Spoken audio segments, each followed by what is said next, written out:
Chapter 211. Go to watch net. After class, Li Yundong headed to the cafeteria for lunch as usual. While he was waiting in line, he heard Feng Na calling out to him from behind. Li Yundong. Li Yundong turned his head and greeted her with a smile. Watch net. Color *** literature _learning %super #speed. Update. The two of them took the dishes and sat down at the table. Feng Na smiled and said, "By the way, I forgot to tell you something this morning." While eating, Li Yundong asked, "What's the matter?" Feng Na noticed that he was chewing carefully and swallowing slowly. He took a long time to chew each mouthful of rice before swallowing it slowly. His movements were so gentle that he didn't look like a man at all. She asked curiously, "When did you become so gentle when you eat?"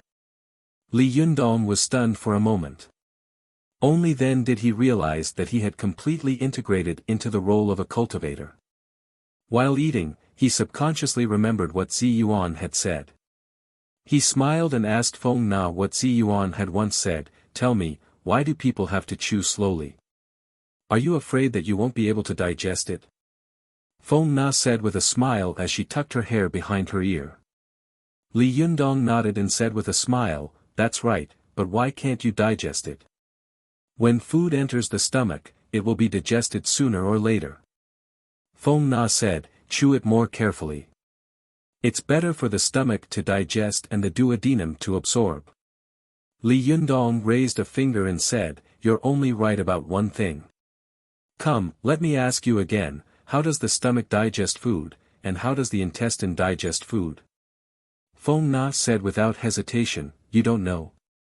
It relies on the gastric juice and the peristalsis of the gastric pouch and intestines." Li Yundong nodded and said, "Yes, gastric juice can dissolve part of the food, and then digest it through the friction and extrusion of the gastric sac. The same is true for the intestines. But do you know what the stomach works on?" Feng Na thought for a moment and said, "Gastric drive." Li Yundong smiled and said, "You've watched too many commercials." Feng Na smiled and asked, "What's that?" She tilted her head and thought for a moment. Then, her eyes lit up and she said, "Yes, I know. It's blood." Li Yundong nodded and said, "That's right. Do you know what blood relies on to move?" She shook her head and said, "I don't know." Watch net. Li Yundong said, "It's qi. As the saying goes, qi and blood, qi is the commander of blood. A commander without qi would have nowhere to go. Sometimes, people suffer from high blood pressure, heart disease, and other diseases. Most of the time, it's because of a sudden shortness of breath, and blood can't be pumped up, which leads to a sudden attack." Feng Na suddenly said, "Oh, so that's how it is.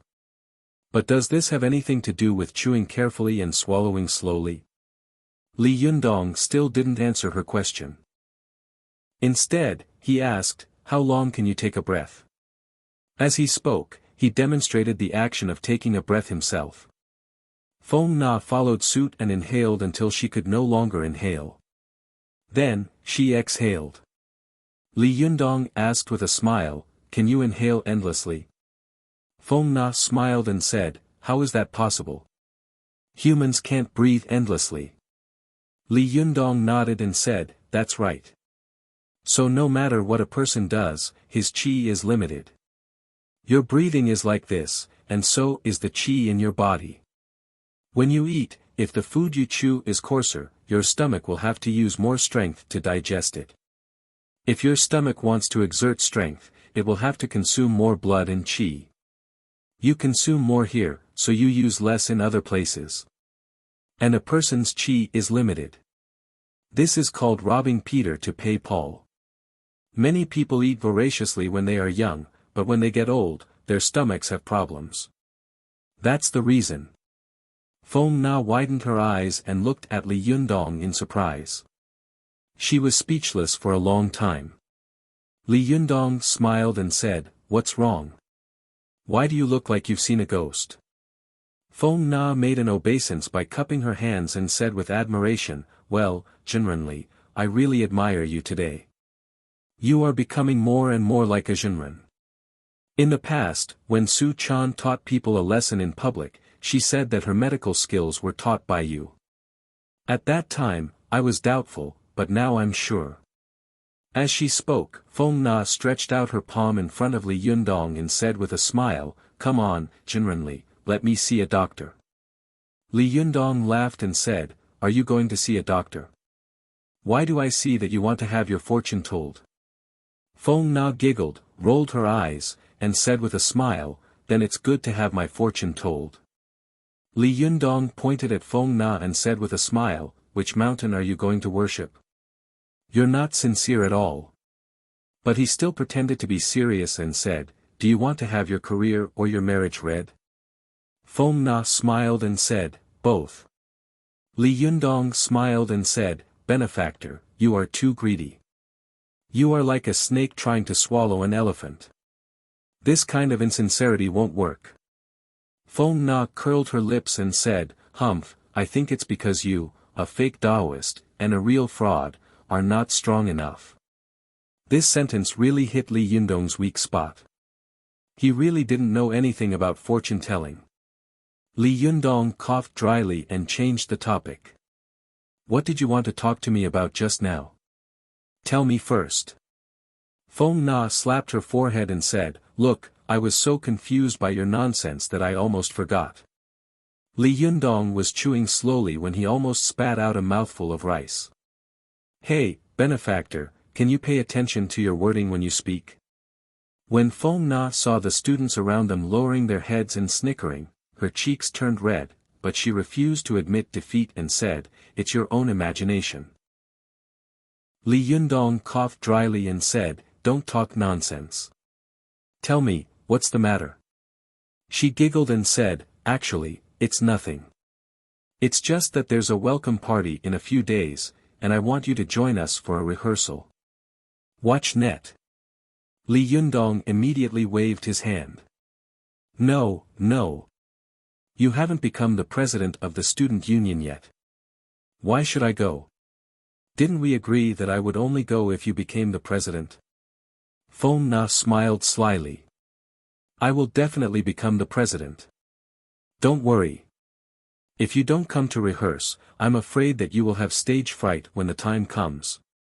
Li Yundong laughed. "Are you kidding me?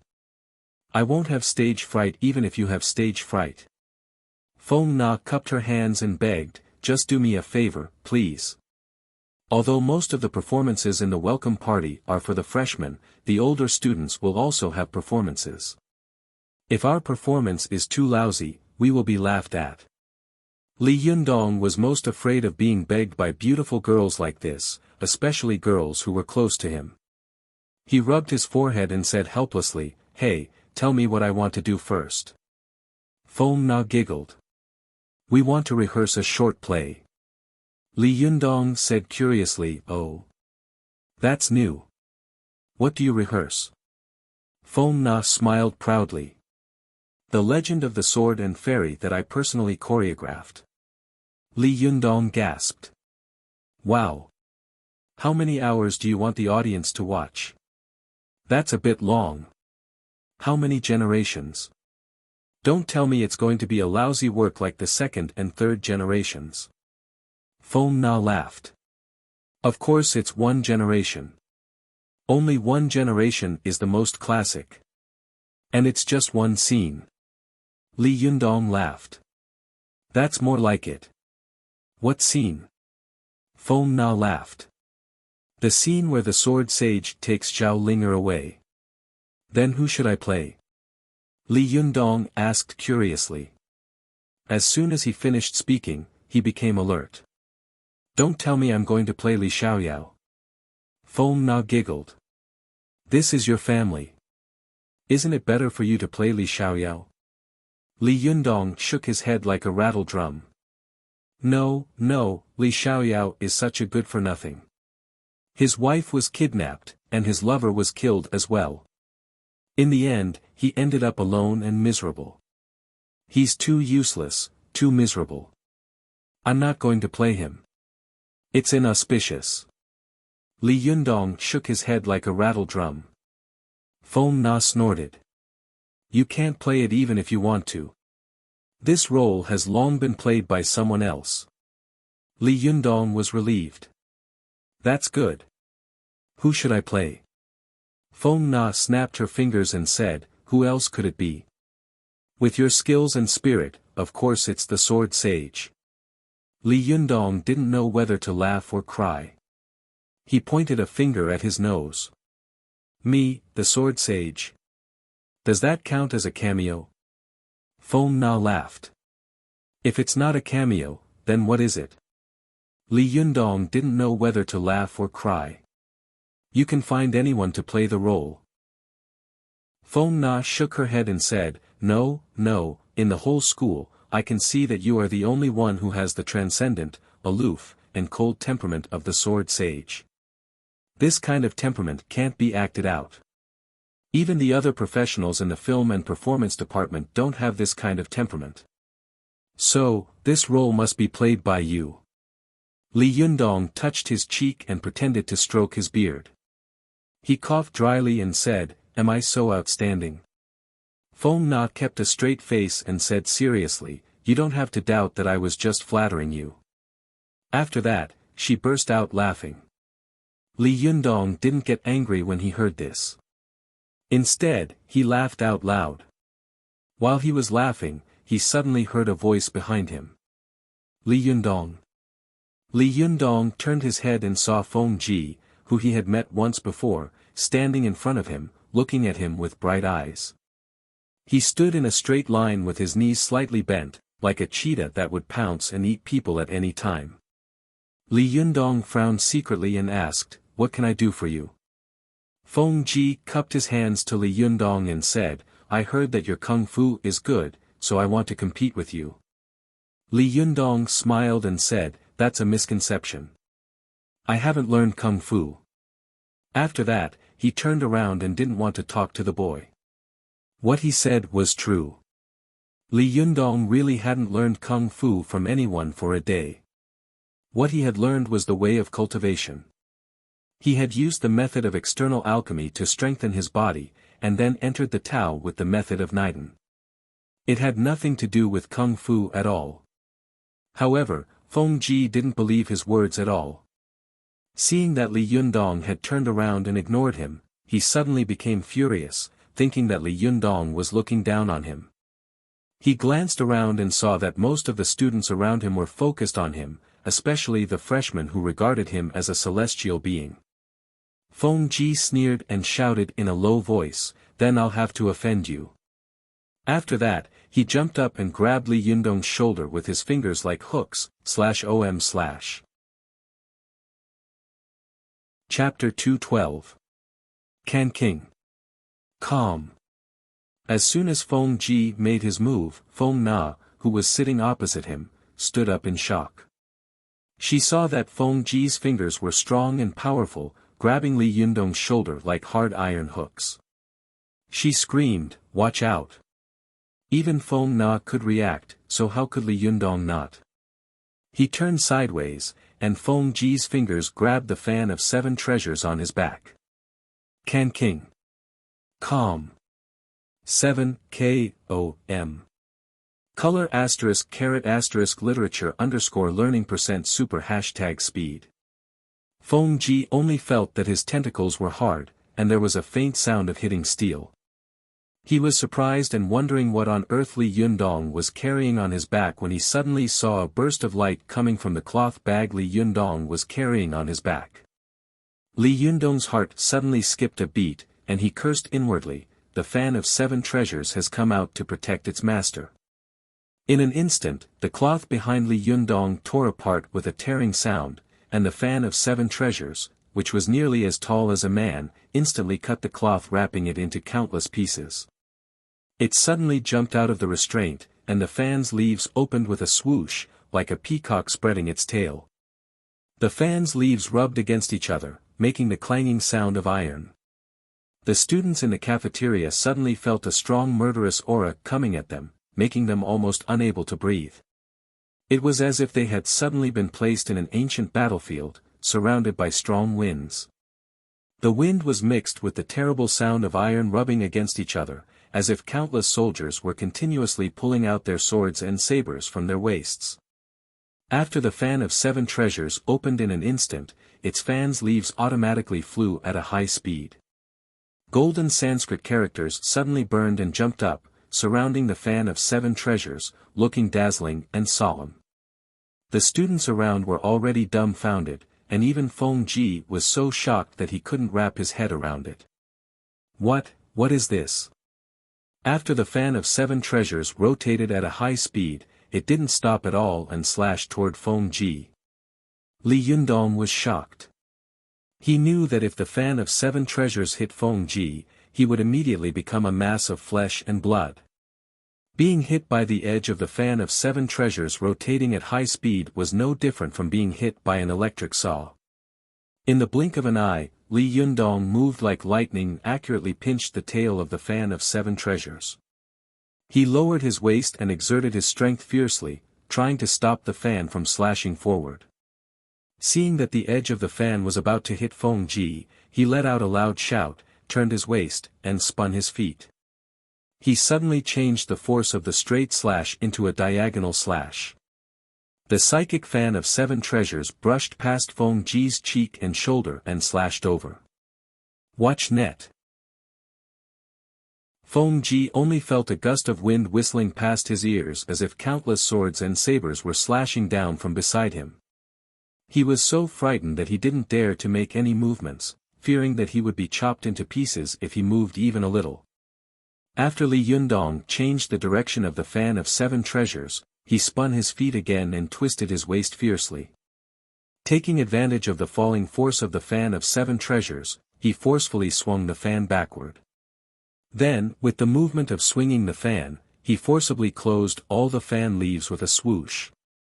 From the slash of the fan of 7 treasures to Li Yundong's grasp, twist, and swing, these lightning-fast moves were so fast that no one could see them clearly. There were even residual shadows of the burning golden characters in the air, like the effects of a special effect in a movie. It was dazzling and shocking. After the last sound of the fan blades rubbing against each other, all the people in the cafeteria suddenly felt that the whistling sound in the air had disappeared in the blink of an eye, and the residual shadows of the burning golden characters in the air also slowly disappeared. They all sat or stood, staring at Li Yundong blankly, unable to say a word, as if they had all been frozen in place. It wasn't until Li Yundong slammed the fan of 7 treasures on the ground with a thud, causing their bodies to shake and their feet to go numb that they came to their senses as if they had just woken up from a dream. Feng Ji looked at Li Yundong in astonishment. His eyes widened, and his eyeballs almost fell out of their sockets. He stammered, "You, who the hell are you?" Li Yundong looked at Feng Ji with unkind eyes, and he was furious in his heart. Although his temperament was slowly becoming calm and tolerant, it didn't mean that he could tolerate things to a certain extent, especially just now. If he hadn't acted quickly, Feng Ji would have been automatically killed by the fan of 7 treasures. It didn't matter if he died, but he had used a magical item to kill someone before he had passed the heavenly tribulation.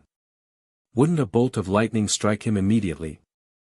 If he died, what would happen to Su Chan? Li Yundong snorted coldly. His voice was so dull that it sounded like a clap of thunder in the clouds. Everyone in the cafeteria felt a sharp pain in their chests, as if someone had punched them.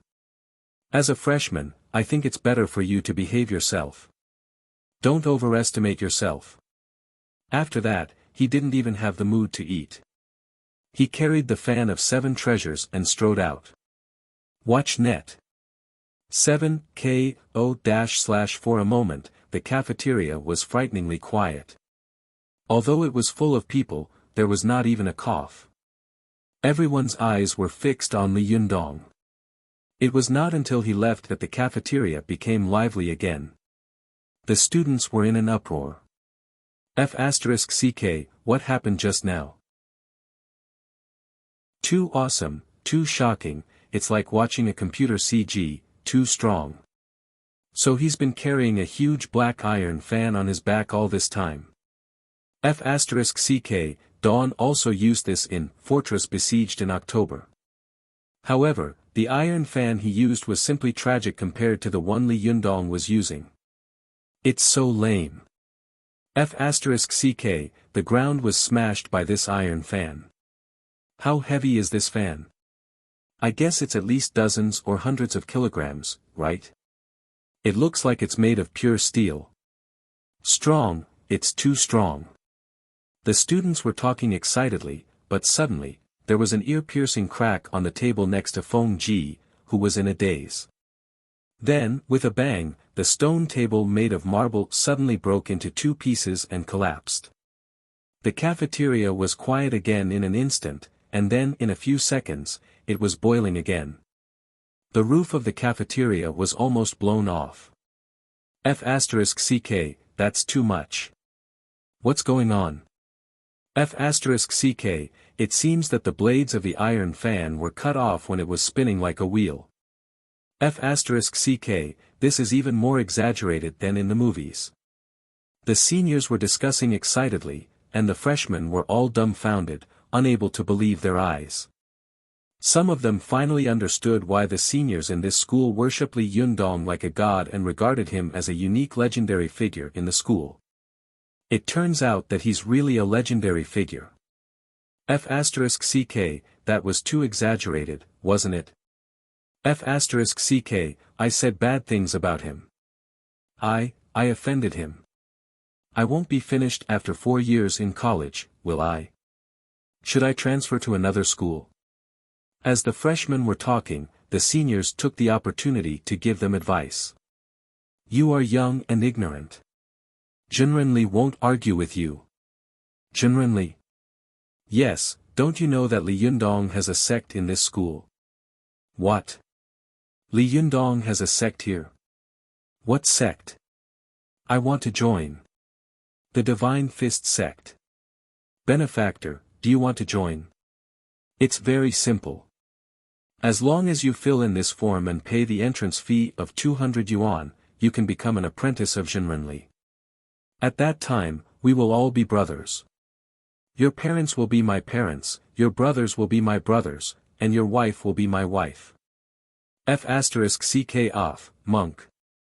Junrenli is a Taoist master. You, monk, get out of here. What Divine Fist sect? Didn't you hear at the school gate last time that there was a Divine Fist sect in this world? And it's in Kowloon, Hong Kong. People might sue you for infringement. Ahem, fellow Taoist, don't listen to that monk's nonsense. I am the chief disciple of Junrenli. I have full authority to accept disciples on behalf of Junrenli. May I ask, do I have to pay the entrance fee? Of course not. Our sect doesn't need to pay any entrance fee. You just need to give out a PP and report your 3 measurements before joining. Well, my 3 measurements are 36D, 25, 36. Can I join? What? 36D. Yes, yes. Of course, there is milk, ahem, big. I'm 32B, 25, 34. Can I join? What? 32B, no, no. Boy, you'd better drink more papaya milk tea. Look at you, you're as thin as a pencil. Why not? I protest. You're judging people by their breasts. You're discriminating. You're not respecting human rights. Student, flat-chested people have no human rights. Next. F***ck, pervert, what's your name? How dare you flirt with a girl in public? Amitba, I'm Li Yi. Benefactor, what do you want to do? Beware of the many Christian brothers behind me, or Allah will punish you. F***ck, you don't even know which religion you belong to. No wonder you were locked up. How did you get out? Brothers, catch him and send him to the police station. The cafeteria was a mess of porridge. Feng Na glanced at the dumbfounded Feng Ji, then grabbed her bag and chased after Li Yundong. "Hey, wait for me." Feng Na chased after him and ran a few steps. She had just finished her meal and was panting a little after running for a few steps. Li Yundong stopped, turned around, and looked at her. He said helplessly, "Miss, what can I do for you?" Feng Na said, "Tomorrow afternoon, there will be a rehearsal in the school auditorium. Remember to come." Li Yundong said with a wry smile, "Are you sure you want me?" "Forget it, I'm afraid of you." "I'll go." Only then did Feng Na feel relieved. She smiled and said, "I know you're a gentleman. You never go back on your word." Li Yundong waved his hand and said, "All right, don't flatter me. I'll do what I promised you." With that, he turned around and left with the fan of 7 treasures. Feng Na stood rooted to the spot, staring blankly at Li Yundong's receding figure. She didn't know why, but she suddenly had a feeling in her heart that she had never known or understood the boy in front of her.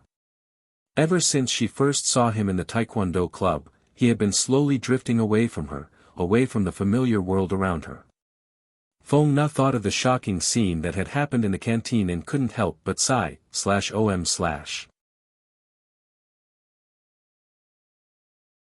Chapter 213. Go to the Internet. After Li Yundong left the cafeteria, Feng Ji, who was so shocked that he couldn't speak for a long time, came to his senses. Ignoring the noisy students around him, he took out his mobile phone and dialed a number. He whispered, "Shi Xiang, I'm no match for him. Well, this guy seems to be an inner disciple. Well, I see." After hanging up the phone, Feng Ji's eyes flickered for a while, and then he left the cafeteria. Go to the Internet. 7 K.O.M. At the same time, when Li Yundong caused another big trouble in the school cafeteria, Su Chan had already returned to the foot of the mountain of the Fox Zen school with her master. Su Chan clearly remembered that she had left the sect for as long as she could remember. She only vaguely remembered that there were several Shibwa and Shiji in the sect, but she couldn't remember their appearances and figures clearly. Su Chan knew that she was the youngest junior of the Fox Zen school. This time, she was afraid that she would have to call everyone elder or senior. She couldn't help but feel a little timid. She hid behind Ao Wushuang and didn't dare to come out. Although Ao Wushuang knew what her disciple was thinking, she was not in the mood to coax her. When she thought that her sect was about to be in trouble, she was very anxious. When she reached the top of the mountain, she rushed all the way to the mountainside. Not all the temples and Taoist temples in the world were built on the top of the mountain. Most of them were built on the mountainside. Ao Wushuang walked quickly all the way. The dense jungle around her was blooming with flowers. Many tourists stopped to watch on the Bluestone Road, but she was not interested in looking at them. The little fox also followed her step by step. Her eyes were rolling, and she looked around curiously and timidly. In her impression, these things seemed to be very familiar, but also very strange. Halfway up the mountain, a corner of a Taoist gate was faintly revealed in the dense forest. When Ao Wushuang saw it, she immediately became spirited and went up to greet it. Su Chan had always felt very strange. In her opinion, her sect was called the Fox Zen School. Since it had the word Zen in it, and the sect was established under the guidance of Zen Master Baizhang, and her grandmaster had mostly practiced Buddhist cultivation methods back then, why had her sect become a Taoist sect now? Su Chan had thought about this question before, but every time she asked, Ao Wushuang would always say, "You're still young. You don't understand these things until you grow up." To watch the net. 7 K.O.M. Color ** literature _learning %super #fast. Now, Su Chan couldn't help but tug at the corner of Ao Wushuang's clothes and ask, "Master, shouldn't our Fox Zen school belong to the Buddhist school? Why do you live in a Taoist temple?" Ao Wushuang patted Su Chan's hand, which was holding the corner of her clothes, and said, "It's a long story. I'll tell you later. Su Chan couldn't help pouting and muttering in a low voice, I knew it would be this sentence again. Ao Wushuang ignored her and knocked on the door. After a while, the wooden door opened with a creak. A beautiful Taoist nun walked out from the left and right side of the door. When the Taoist nun saw Ao Wushuang, she was stunned. What can I do for you? Ao Wushuang glanced at her and walked inside. Where is Lu Yi? Go and tell him that I'm back. When the Taoist nun saw that Ao Wushuang had not announced her name and had directly called her leader by his name, as well as barging in without permission, she was shocked and angry. She blocked her way and said coldly, Who are you? Tell me your name. Ao Wushuang looked the Taoist nun up and down and saw that she didn't look like a fox spirit. Moreover, the red pill in her body had been broken and she had lost her virginity. She was wearing a Taoist robe, but her face was covered with heavy makeup. She was dressed in a coquettish manner and had changed into fashionable clothes. Ao Wushuang knew that she must be an outer disciple. She immediately sneered and said, You, an outer disciple, don't deserve to know my name. The Taoist nun sneered and retorted, It's true that I'm an outer disciple, but who do you think you are? How dare you break into the Taoist mansion? How dare you? Ao Wushuang raised her head and laughed. I can come and go as I please. It was the same 10 years ago, and it's the same now. You don't know the immensity of heaven and earth. Hurry up and get out of my way. After that, Ao Wushuang flicked her sleeve and a strong wind blew past. The Taoist nun flew a few meters away and hit the wall. Then, she slowly slid down like a picture. Although Ao Wushuang's move looked fierce, in fact, she used a strong and gentle force. She put the Taoist nun on the wall, but let her fall slowly. She was not injured, showing her excellent kung fu. Go and look at the net. However, as an outer disciple, the Taoist nun didn't know the trick at all. She immediately shouted, Someone is here. Someone is trespassing and beating people. As soon as she finished shouting, a dozen Taoist nuns in Taoist robes rushed out of the Taoist temple. Some were holding horsetail whisks, some were holding long swords, and some were holding ame daggers. They surrounded Ao Wushuang, and one of them shouted angrily, Who dares to be so arrogant here? Are you tired of living? Ao Wushuang glanced at these people coldly. She didn't take them seriously at all. She sneered and said, A group of people who don't know the immensity of heaven and earth. Who is your master? Shout out, lest you say that I'm bullying the weak later.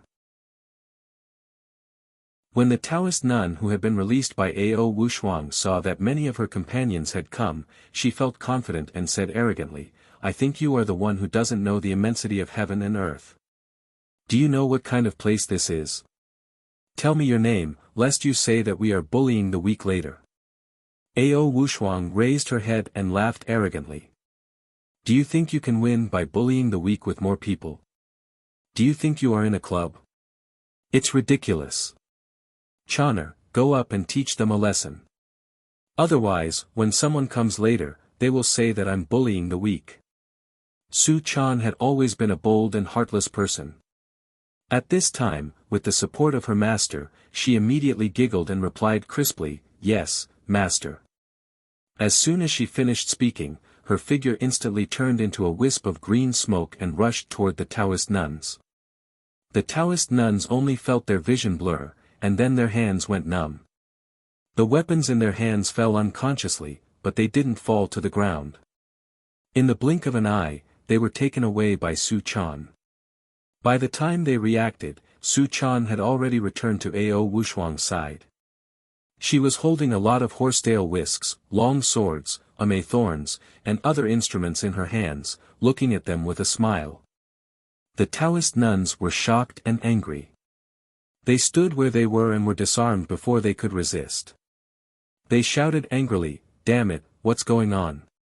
*CK your grandmother, what's the point of sneak attack?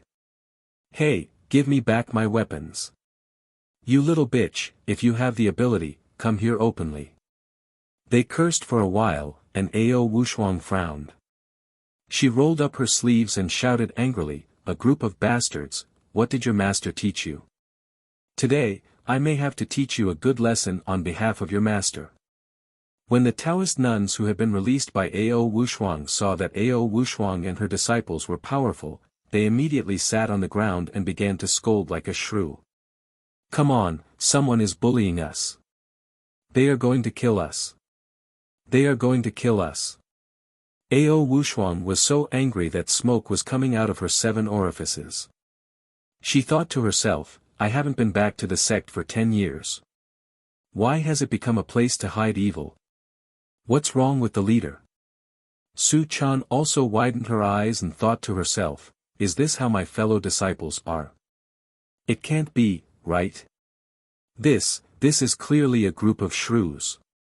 Just as the two of them were stunned, they suddenly saw a figure flying quickly from the mountain. A blue light flashed, and a figure stood in the Taoist courtyard.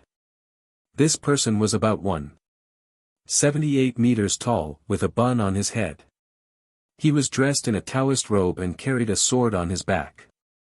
He had an extraordinary temperament and an immortal aura. When the Taoist nuns saw this person appear, they all went up to him with joy and shouted, "Master, a bad person is bullying us. Shibwa, you have to stand up for us."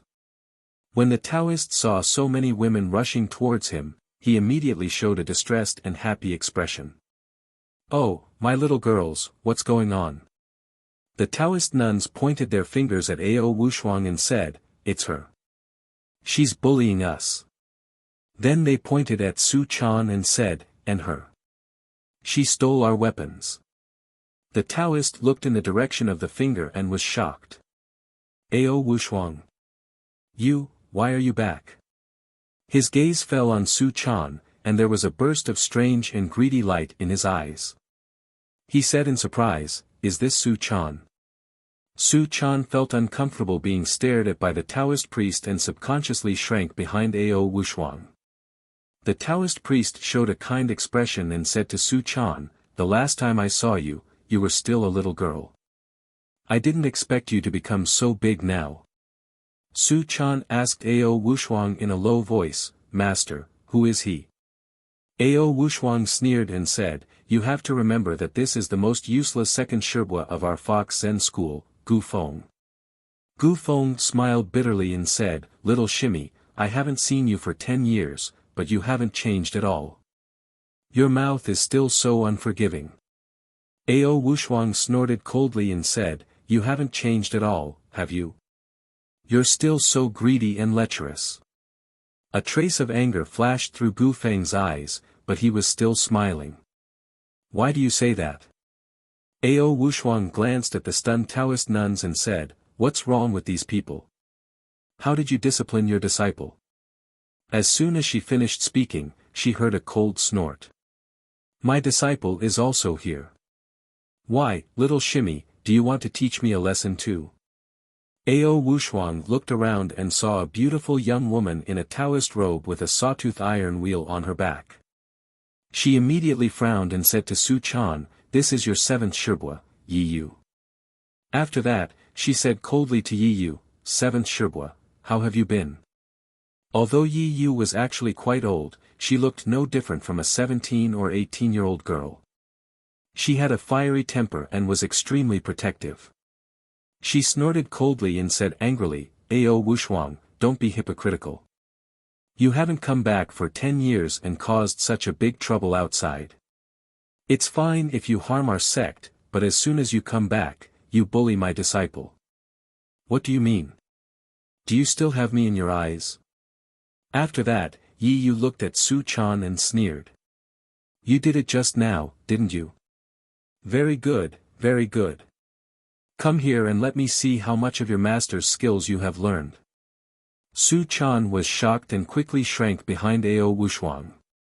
Ao Wushuang quietly blocked Su Chan behind her and sneered.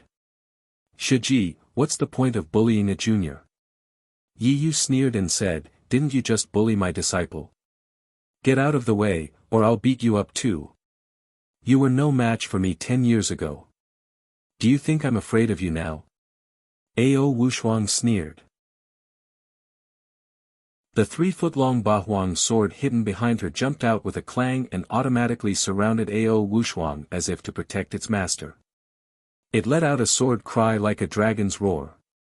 For a moment, the sword chi in the courtyard was everywhere, and the wind was blowing. When Yi Yu saw the Bahuang sword, she was shocked and angry. He actually gave this sword to you. Well, you really colluded with the Zhengyi school. No wonder Yan Fang of the Lingong sect came to ask for a punitive expedition 9 years ago. Tell me, did you deliberately lead these disasters to the sect? After she finished speaking, the chainsaw Vajra will behind her jumped out and rotated quickly. It also let out a harsh and sharp buzzing sound, provoking the Bahuang sword, not to be outdone. For a moment, these two treasures were challenging each other in the air. The sword chi in the Taoist Academy soared into the sky and was full of murderous intent. Su Chan looked at the field with a dumbfounded expression and said in her heart, no way. As soon as he came back, he actually started fighting by himself. Is there a mistake? /om/. Chapter 214. Go to watch net. Ao Wushuang was the youngest shimi of the Fox Zen school. She was the youngest of the older generation, but she had the highest aptitude and the highest spiritual energy. She was the top master of the Fox Zen school. Watch net. 7 KOM. In addition, she had been arrogant and rebellious since she was a child. She had once risked universal condemnation and fell in love with the leader of the Lingong sect of the Zhengyi school. Because of this, she had fallen out with all her fellow disciples and was expelled from the sect 10 years ago. 10 years later, when she came back, she had caused a lot of trouble. The other people in the sect naturally had a lot of ideas about her.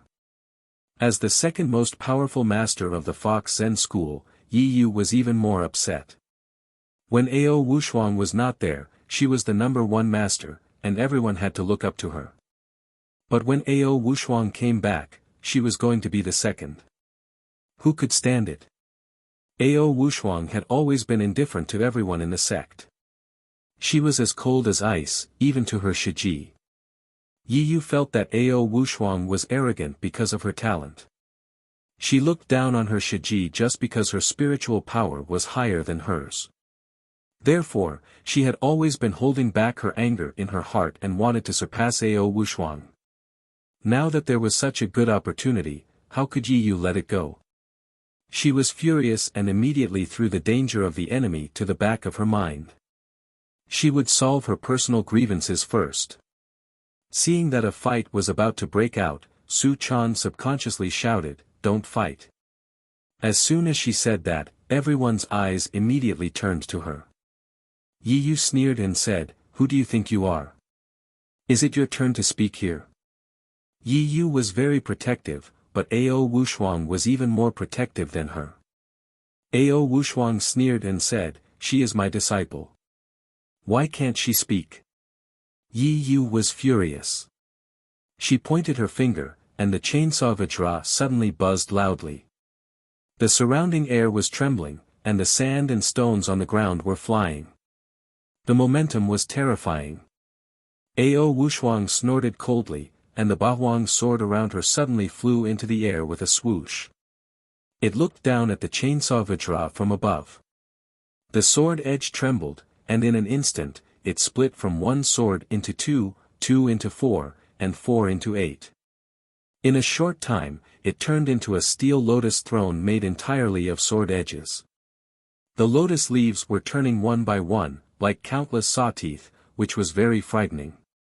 Seeing that the two of them were about to fight in the next second, an extremely gentle voice suddenly rang out, flowing through everyone's hearts like a clear spring.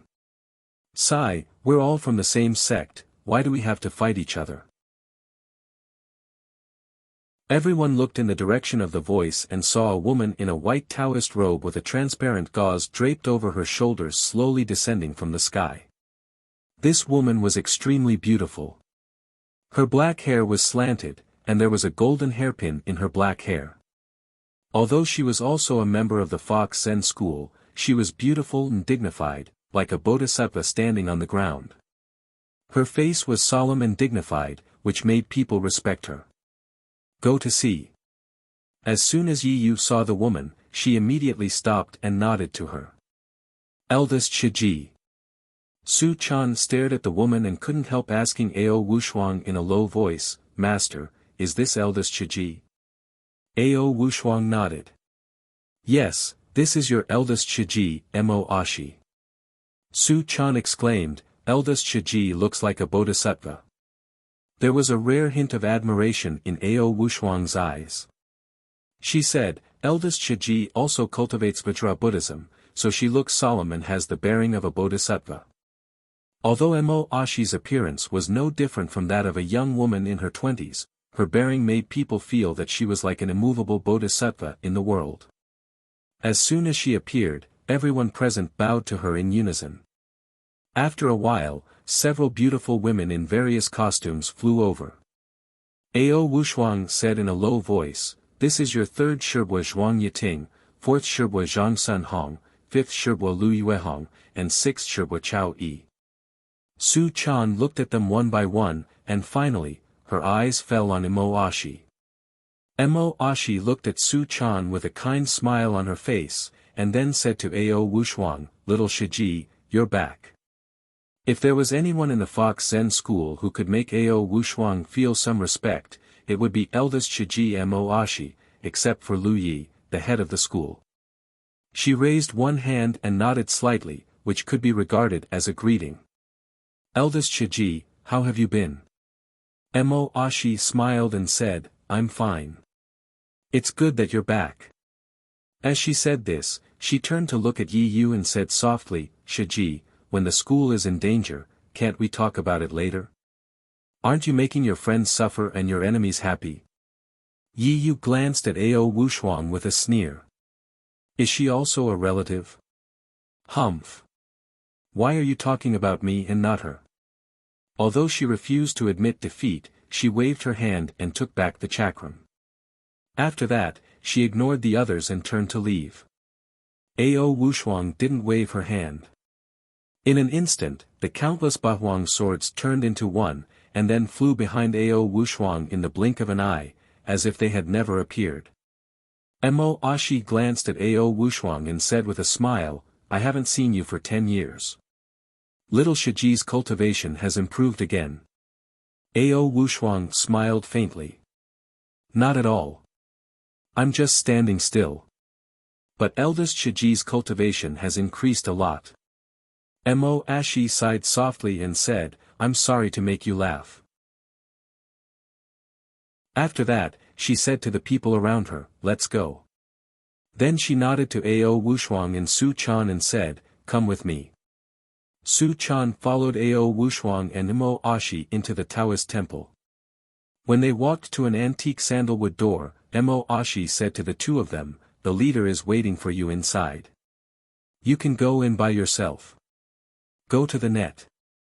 After that, she smiled at Su Chan and Ao Wushuang and left gracefully. Su Chan followed closely behind Ao Wushuang and entered the room. She saw Lu Yi, the leader of the school, sitting on a futon and smoking a water pipe. Lu Yi was not surprised to see the two of them come in. He pointed at the stool with the cigarette butt and said, you're here. Sit down. Ao Wushuang said coldly, Leader, what's wrong with the outer disciples of our Fox Zen school? Why are their qualities so low? Lu Yi smiled and said, you don't know how expensive it is if you're not in charge. Besides, although I'm the leader in name, in fact, it's your eldest Shiji, Mo Ashi, who's in charge. If you have anything to say, go to her. Ao Wushuang snorted. She sat for a while with a cold face and asked, where is my room? Lu Yi pointed in a direction with the cigarette butt and said, it's 20 meters away from here. Ao Wushuang immediately got up, as if she didn't want to stay here any longer. Su Chan was looking around curiously. Seeing her master get up and leave, she followed. When Ao Wushuang came to the room, she took a casual look and said, which one do you live in? Su Chan rolled her eyes and said, I live in the inner one. Ao Wushuang nodded. Her temper was sometimes cold and sometimes hot.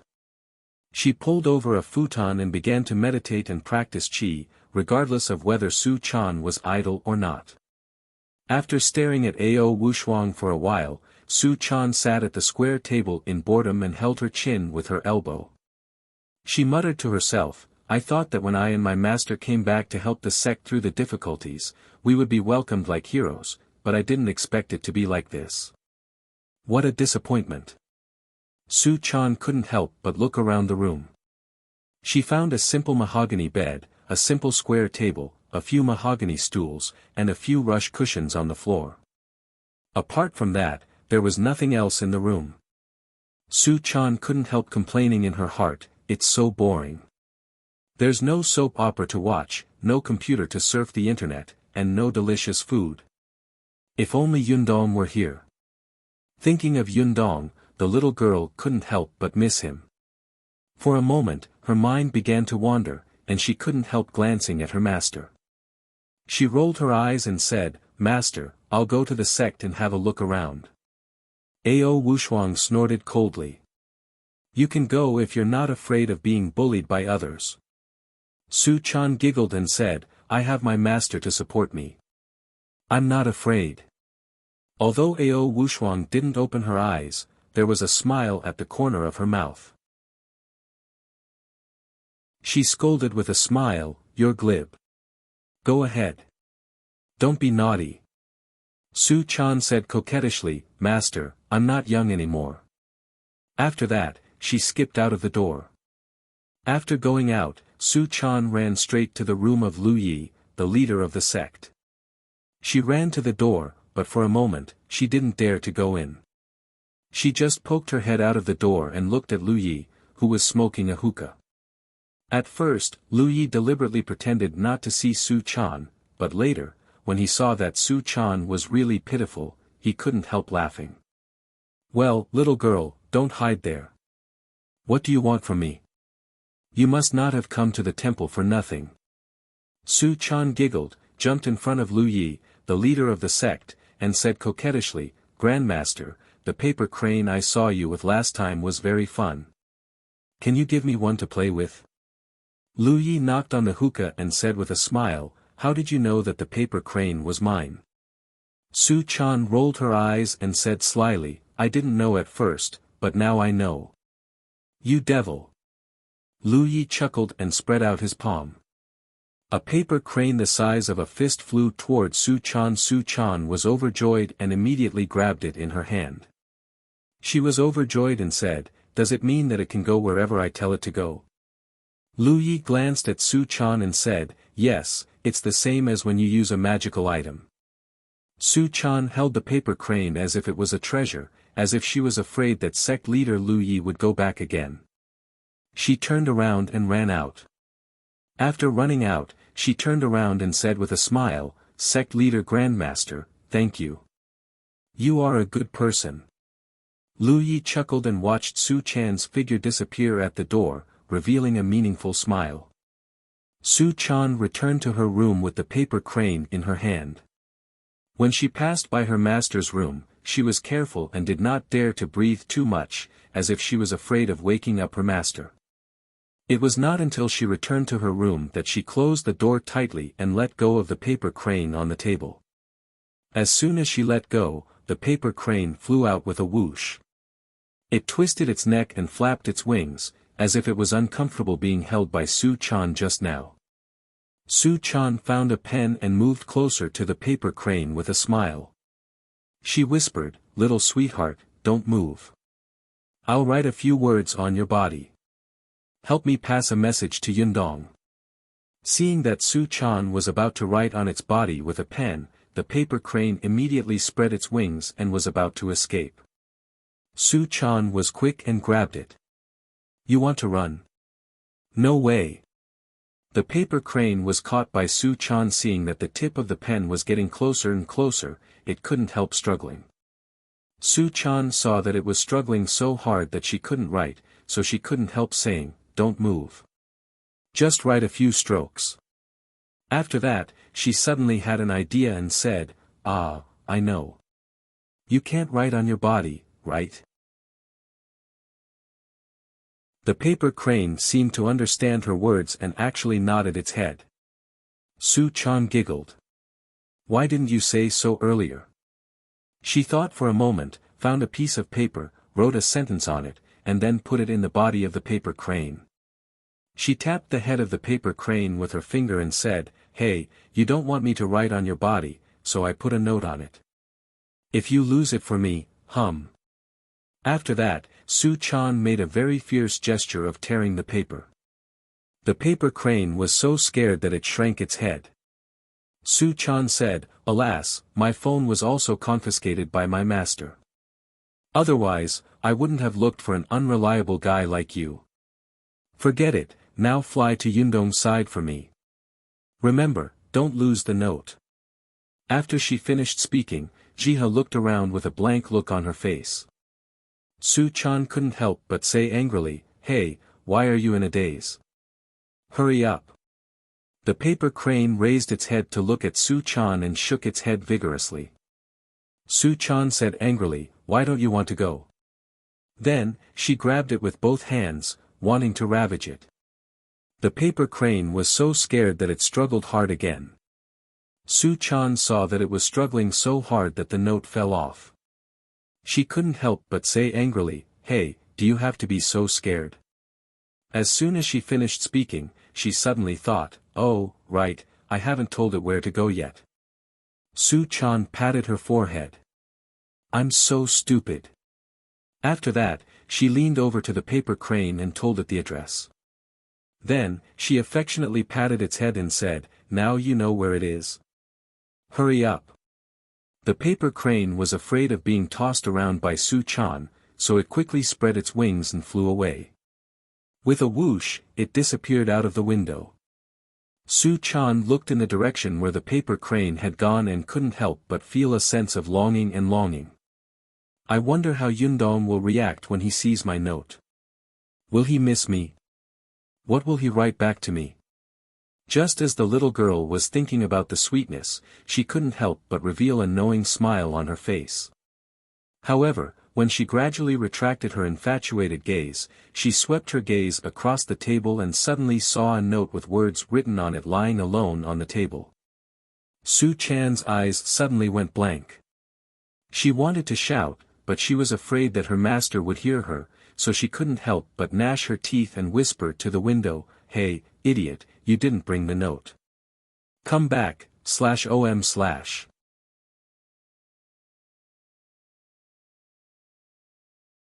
Chapter 215. Go to watch net. But the paper crane had already flown far away. How could Su-chan call it back? The little girl was so depressed that she wanted to fly out and chase the paper crane back. But as soon as this idea came to her mind, she heard Ao Wushuang say from the next room, "Chaner, what did you just say?" Su-chan immediately replied embarrassedly, "No, nothing, master." After that, she sat down on her bed gloomily, hugged her knees with her hands, and rested her chin on them.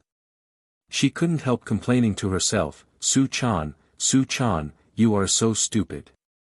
It's not easy for you to get a paper crane. Now it's all over. When Yundong gets it, how will he know that I gave it to him?" But after thinking about this, she couldn't help comforting herself, "Well, maybe Yundong will understand when he sees it. He should have this tacit understanding with me." While she was thinking about this with resentment, Li Yundong had just returned from class in Tiannan City with the psychic fan of 7 treasures on his back. Go to watch net. The latest movies, TV series, and variety shows were all there. As his cultivation deepened, Li Yundong gradually understood the meaning and true meaning of cultivation. Gradually, he began to no longer rely on the car as a means of transportation, but more on his own legs. Whether it was going to school or getting off school, he would run back with his legs carrying the psychic fan of 7 treasures, which weighed more than 50 kilograms. Along the way, he paid attention to adjusting the chi in his body. It could be said that he was cultivating all the time. When he returned home, he opened the door with the key. As soon as he entered the door, he smelled a fragrance. Li Yundong looked around curiously and saw 2 dishes on the table. Li Yundong took a look and saw that the first dish was a vegetable platter stir-fried with celery, lilies, corn kernels, and asparagus.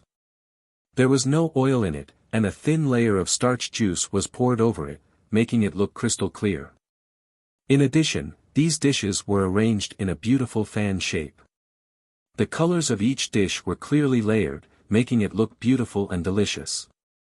It was impossible for a chef to make such a dish. Li Yundong laughed. He didn't even need to look to know that it must have been Zi Yuan who had cooked the dishes. He shouted in the dining room, "Hey, is it a holiday today?" The eldest senior sister of the Linggong sect of the Zhengyi school is cooking in person.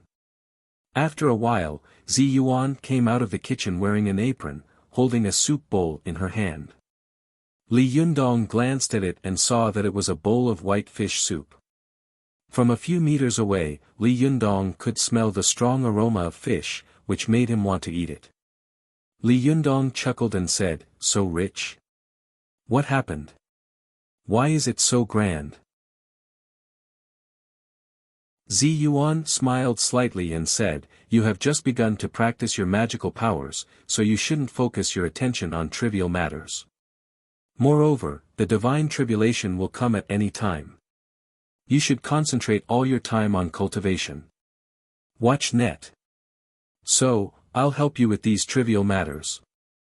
Li Yundong put away his school bag and the fan of 7 treasures, washed his hands, and walked over to the dining table. "Do I have to pay you?" Zi Yuan took off the apron in front of her and said with a smile, "Can you afford it?" Li Yundong laughed and said, "How can I afford to hire a fairy like you as a nanny? If I do that, my life will be shortened." As he spoke, he pulled Zi Yuan's seat away. After she was seated, he went to serve the rice himself and said, "Come on, sit down. I'll go get the rice. If I let a fairy like you go in and out of the kitchen and let others see you, they will say that I don't know how to show mercy to women." Zi Yuan looked at his figure bending over to serve the rice, and a gentle smile appeared at the corner of her mouth. "Are you always so glib to girls?" she asked. Li Yundong filled the bowl with rice and placed it in front of Zi Yuan. He cried out in grievance, "How can I do that? I'm just talking about the matter as it stands. You think too much." Zi Yuan looked at Li Yundong, her eyes fixed and a little complicated. After a while, she sighed in her heart. There is nothing wrong with the world, and people are just making trouble for themselves. Li Yundong, you should know that all people in this world are actually mediocre. Sometimes, they don't know how to tell whether you are heartless or affectionate. But she didn't say this out loud. She just lowered her head and ate her food silently. Zi Yuan was a person who paid great attention to rules. She didn't talk when she was eating, and she didn't talk when she was sleeping. According to Li Yundong's observation, even every step she took seemed to be the same size, as if she had deliberately measured it with a ruler. Except for a few times when she lost control of her emotions and had some normal reactions, most of the time, she looked like a fairy who had descended to the world. Li Yundong chewed and swallowed slowly. He was about to get up to clean up when he heard a knocking sound coming from the window connecting the living room and the balcony. Li Yundong walked over curiously and saw a paper crane beating the French window with its wings as if it were alive. What's going on? Li Yundong opened the door curiously.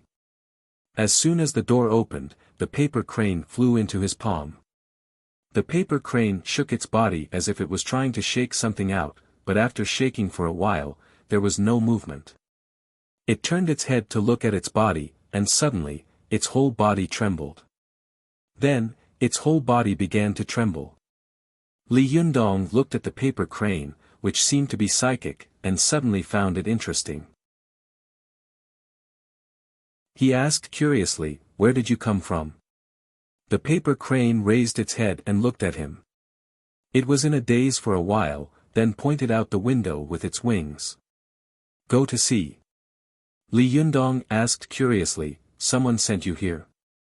The paper crane nodded quickly. Li Yundong's heart skipped a beat, and he suddenly asked, did Chick send you here? The paper crane didn't know who Chick was. It was at a loss for a while, staying in Li Yundong's palm, not knowing how to react. Li Yundong smiled very confidently. Yes, you must have been sent here by Chick. Wait here, I'll write a note. As he said this, he went into the room and wrote a note. Then, he put it in the body of the paper crane and said, go, take this back with you. This time, the paper crane carefully looked behind it. After making sure that the note was still there, it spread its wings and flew away with a whoosh. Su Chan was waiting anxiously in the room. While she was pacing around, she suddenly saw a white shadow flash by. The paper crane flew back. Su Chan immediately rushed over and grabbed it. She gritted her teeth and said, you idiot. You bastard. You ran away without a note. Do you want to piss me off? The poor paper crane was almost out of shape by Su Chan. It struggled hard, its head shaking, and kept pointing at its back with its wings. Su Chan glanced at it and was surprised to find that there was a note in it. She let go of the paper crane and opened the note. It was Li Yundong's familiar handwriting. Chick, is that you? Su Chan was so happy that her chest almost exploded. She subconsciously wanted to let out an excited scream, but as soon as the sound reached her throat, it was abruptly stopped. She covered her mouth with her palm, as if trying to stop the sound from coming out. After a while, the girl nervously glanced through the crack of the door at her master outside. Seeing that she was still quietly meditating, she was relieved. Su Chan's eyes turned into crescent moons. She held the note with both hands as if it was the most precious treasure in the world. She was full of joy and thought, Yundong is Yundong. He guessed it was me. Hee hee. She giggled at the note for a while, then suddenly remembered something. Oh, I was too happy and forgot to reply. She quickly rushed to the table, picked up a pen, and wrote a note. Then, she stuffed the note into the body of the paper crane and whispered kindly, good girl, I misunderstood you just now. I'm sorry. The poor paper crane was trying to smooth out the wrinkles on its body caused by Su Chan's pinching with its mouth and wings. It raised its head, as if it was too angry to ignore Su Chan and proposed to go on strike. Su Chan suddenly said angrily, if you don't fly over quickly, I'll tear you apart. The paper crane was shocked. It looked at Su Chan with its head shrunk, and finally flew out helplessly.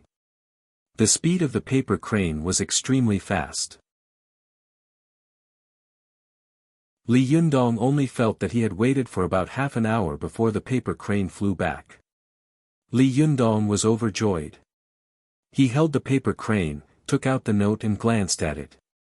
It was indeed a letter from Su Chan. He suppressed his ecstasy and read it word by word. Master, you are so smart. You know it's a chick at a glance. I forgot to put a note in it just now. You won't blame me for being stupid, will you? By the way, I'm going back to the sect with my master now. You don't have to worry about me. How about you? How are you? Li Yundong smiled and wrote a few lines on the back of the note, then clipped it to the back of the paper crane and told it to take it back. Li Yundong watched as the paper crane flapped its wings and flew away. He felt that in this era of the explosion of the internet, it was quite interesting for him and Su Chan to send a letter from thousands of miles away. When Su Chan received the paper crane, she couldn't wait to take out the note. It read, of course. I told you that our hearts are connected. Your master has already succeeded in the Zhuji phase. Once I pass the heavenly tribulation, I'll come and pick you up. From then on, you can travel the world and laugh at the Jianghu. Su Chan read the note over and over again. She was so happy that she felt like her heart was about to explode. After a while, she picked up the pen and wrote a few lines on the note, but she felt unsatisfied, so she crushed it and threw it aside. She picked up the pen again and wrote a few more lines. She looked at it again and again, but still felt unsatisfied, so she threw it away. She repeated this a few times, and the room was filled with paper scraps. Finally, Su Chan smiled mischievously and wrote over and over again, "Master, if you continue my next sentence, I'll believe that our hearts are connected." At this point, Su Chan wanted to write the first half of a poem, but just as she was about to start writing, she suddenly thought, what if I can't continue this poem? What should I do? Won't I be making a fool of myself? She thought about it for a long time, and finally, her eyes lit up. She tore the note and wrote a line on a new one. After Li Yundong received the letter by flying crane, he opened the note and saw a line of affectionate words written on it, "If the love between two people lasts for a long time." Logically speaking, there should be another sentence below. Li Yundong knew that this was Qin Guan's famous sentence throughout the ages, but the following sentence was written on the note. Li Yundong understood and smiled. He was about to write, but his heart skipped a beat. He immediately smiled evilly and wrote a line of words. By the time the poor paper crane flew back, it was already dark. As soon as it got into Su Chan's room, it lay on the table and refused to get up again. Su Chan ignored it and rushed to open the note first. As soon as she opened the note and glanced at it, she suddenly burst into laughter. She saw that the note said, "If the love between two people lasts for a long time, why would they sleep on the same bed?" Su Chan smiled so hard that her eyes narrowed into a line.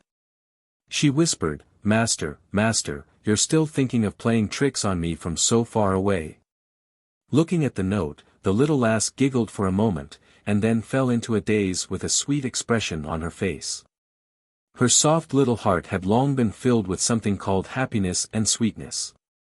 It was as if secretly passing a few notes to the person she loved from thousands of miles away was already the greatest happiness in the world.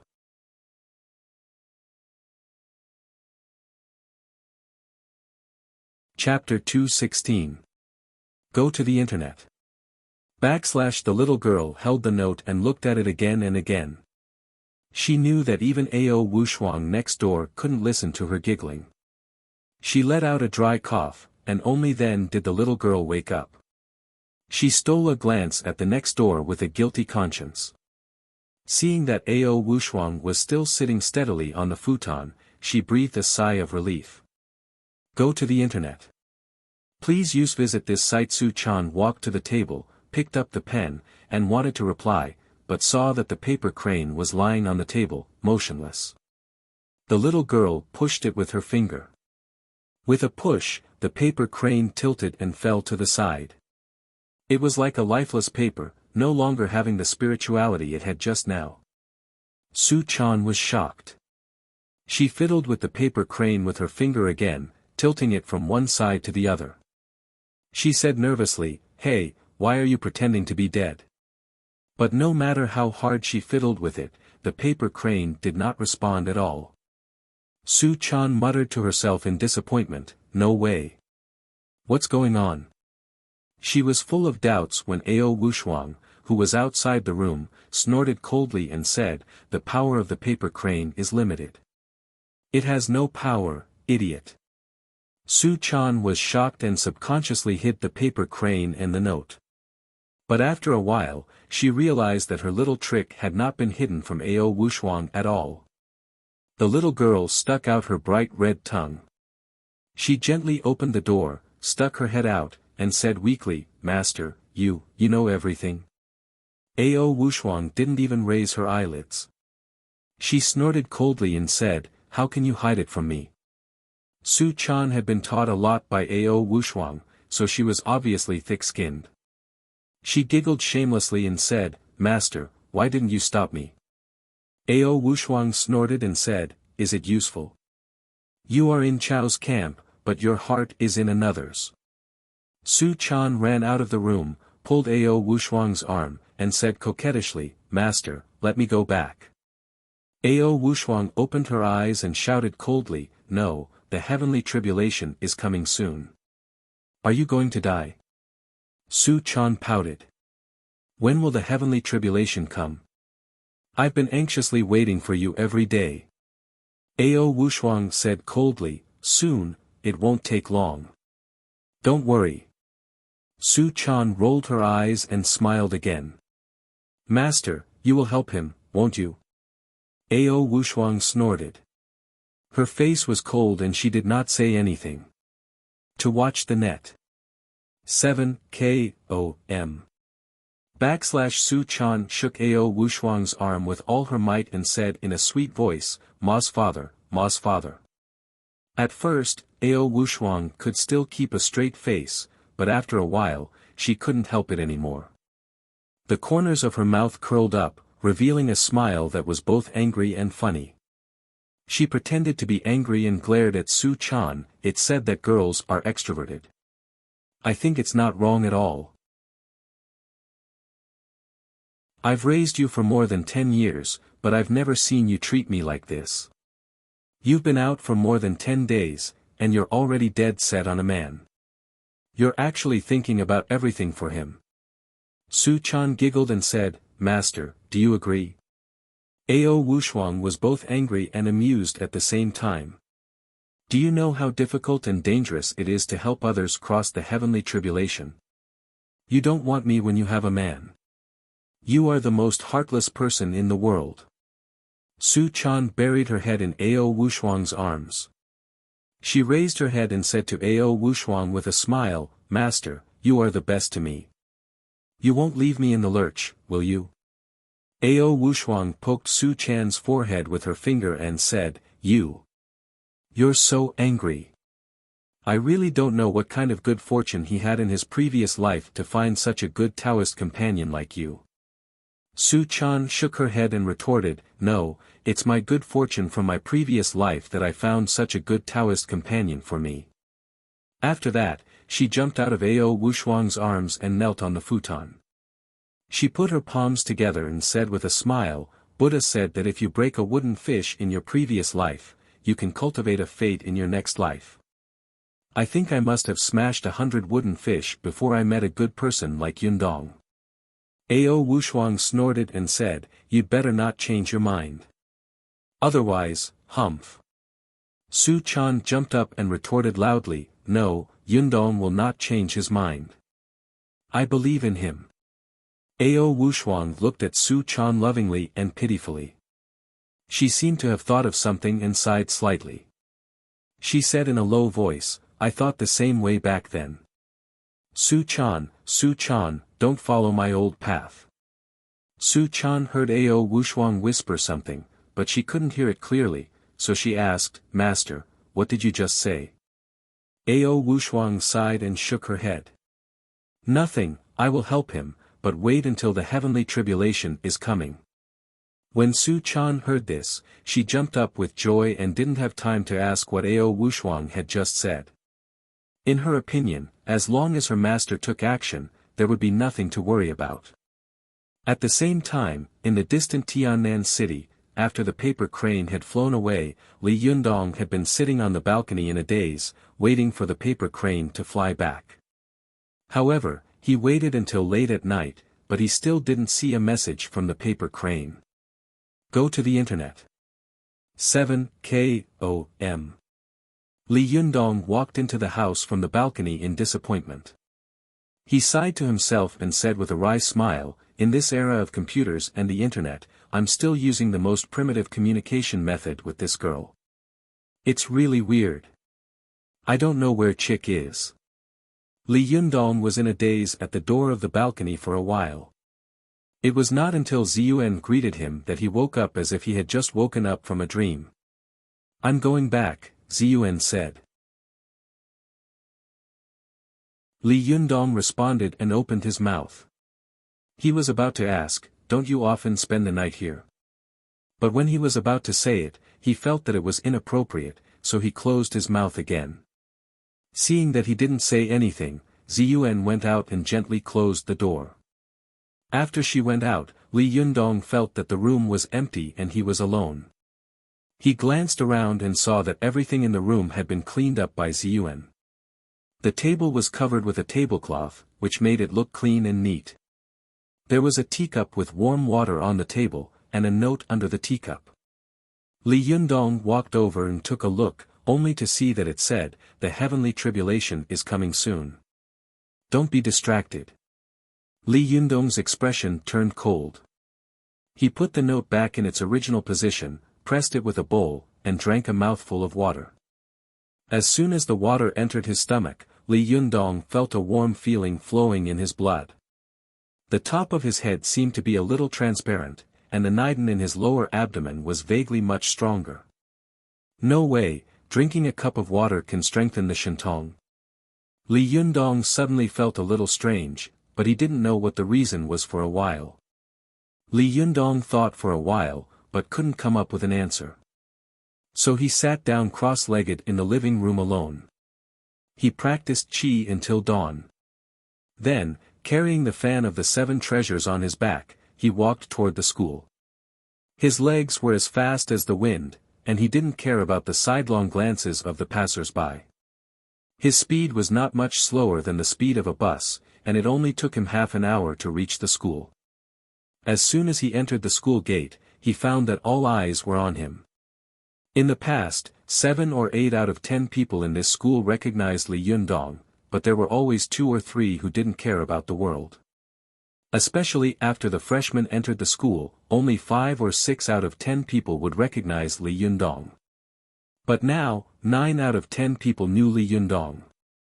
As soon as Li Yundong entered the school gate, his iconic black cloth wrapped around the fan of the 7 treasures attracted everyone's attention. The students whispered to each other. Li Yundong was a little scared by their stares. Just as he was about to walk into the teaching building, he heard a voice laughing next to him. "You don't know who you are, Li Yundong." Then another voice laughed and said, "What's the point of mingling around the school?" Li Yundong didn't need to look back to know that it was Feng Na and Qing Cheng. He turned around with a smile. Sure enough, it was Feng Na and Qing Cheng. They were standing side by side, looking at him with smiles on their faces. Qing Cheng was indeed someone who had begun to integrate with society. She wore a white long-sleeved shirt, the buttons on the front of the shirt were so full that they looked like they were going to burst.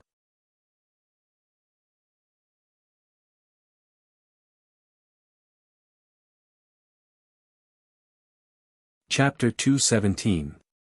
Go to see Net. In Li Yundong's opinion, Ding Nan was a very complicated girl. She was very smart, knew what she wanted, and knew how to get it. She was good at expressing her emotions and showing the most beautiful parts of her body. Go to see Net. Please use visit home station. She had the vanity of a woman's natural yearning to worship money and power, but in her heart, she still retained a little bit of innocence that a 20-year-old girl should have. She was like a person at a crossroads. If she went a little to the left, she would be an innocent little girl, but if she went a little to the right, she would be a hypocritical and vain woman. Li Yundong was stunned by Ding Nan's words. He subconsciously asked, "Do you know where Zhou Qin is?" Ding Nan looked at Li Yundong with a complicated look in her eyes. Her expression was cold, as if she still couldn't forget the unintentional hurt that Li Yundong had caused her last time. "Of course I do." Li Yundong asked, "Where is she? Why doesn't she come to school?" Ding Nan sneered. "I'm afraid that she won't be able to come to school ever again." Li Yundong was shocked. His heart skipped a beat. "She won't be involved in my affairs, will she?" Seeing Li Yundong's nervous expression, Ding Nan felt even more uncomfortable. She sneered and said, "What's wrong? Are you worried? Are you worried?" "She is my friend," Li Yundong said seriously. "Isn't it natural for me to care about her?" Ding Nan's heart was filled with jealousy. "Yes, she is your friend," she said coldly. "That's because she used to be rich and powerful. Humph. I'd like to know how you'll treat her if she suddenly has no money or power."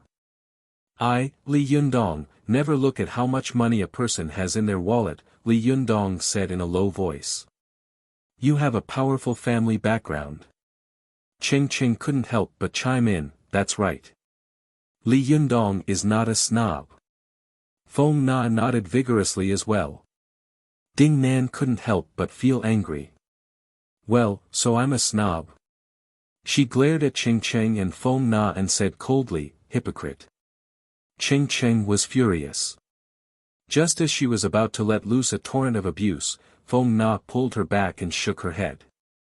Ding Nan, I don't care what the people around me think of me, but Zhou Qin is my friend.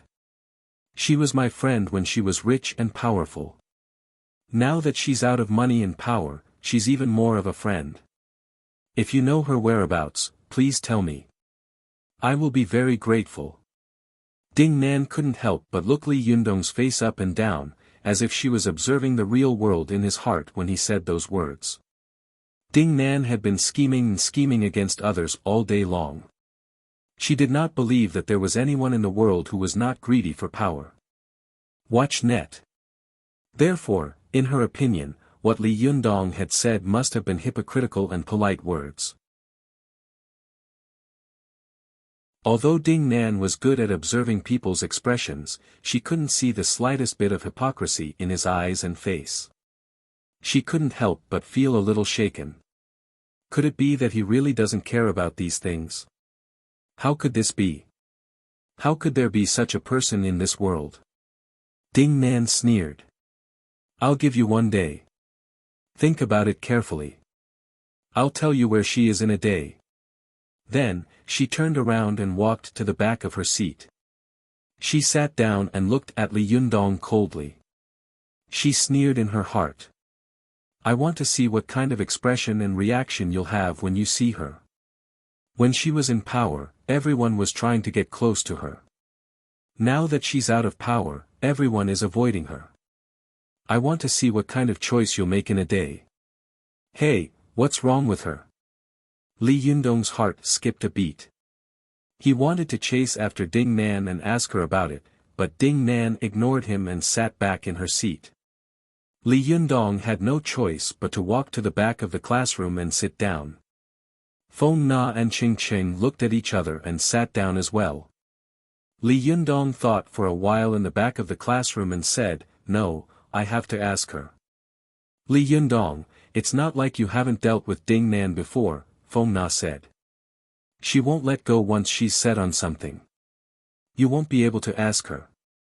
She'll tell you in 2 days. Don't worry. Ching Ching was stunned by Ding Nan's words before. She sneered and said, who knows if she's bluffing and deliberately stirring up trouble to attract your attention. She's been at odds with Zhou Qin for a long time. How could she possibly know where Zhou Qin is? Li Yundong shook his head. No. Ding Nan has been with Zhou Qin for a long time. She has accumulated a lot of connections and resources. She must have her own information sources and channels. If Zhou Qin is not around, she is the most well-informed person in this school. Even so, there's no need to be anxious. The more anxious you are, the happier she will be and the less she'll tell you. Feng Na said. Ching Ching quickly fanned the flames and said, that's right, that's right. Li Yundong thought for a moment and let out a long sigh. That's all we can do. I hope Zhou Qin is fine. Although he said so, his brows were tightly furrowed. He felt as if there was a stone wall in his chest, which made him very uncomfortable. Feng Na saw the worry on his face, so she smiled and changed the topic. By the way, Ching Ching, how's your work going? She said, winking at her. Ching Ching was a little confused at first. Didn't I tell you about work a long time ago? Why are you asking again? She thought. But when she saw Feng Na winking at her, she immediately understood. She pretended to be indignant and said, don't mention it. I'm so angry. Li Yundong's attention was indeed attracted. He asked in confusion, what's wrong? Ching Ching said angrily, that perverted father of mine only knows how to stare at my chest all day long. Yesterday, He touched my leg and said that he wanted to talk to me about work tonight. Go to Kanban. / what work do I have to talk to him about? He's just trying to take advantage of me, isn't he? Li Yundong was angry when he heard this. He frowned and said, you didn't beat him up. Ching Ching covered her mouth and laughed. Do you think I'm as good as you? If I had even 10% of your skills, he wouldn't be a man for the rest of his life. Besides, what could I do to him? He's the boss, so I couldn't sue him. I could only resign and say goodbye to him. Li Yundong sighed. It's so hard to find a good job these days. Ching Ching laughed. Li Yundong, you can open your own company in the future. We'll follow you. As she said this, Feng Na nodded like a chick pecking at rice. That's right.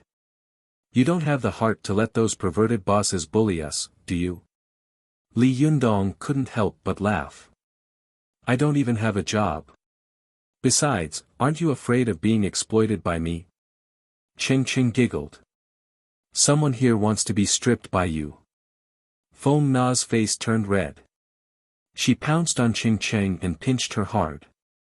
What nonsense are you talking about?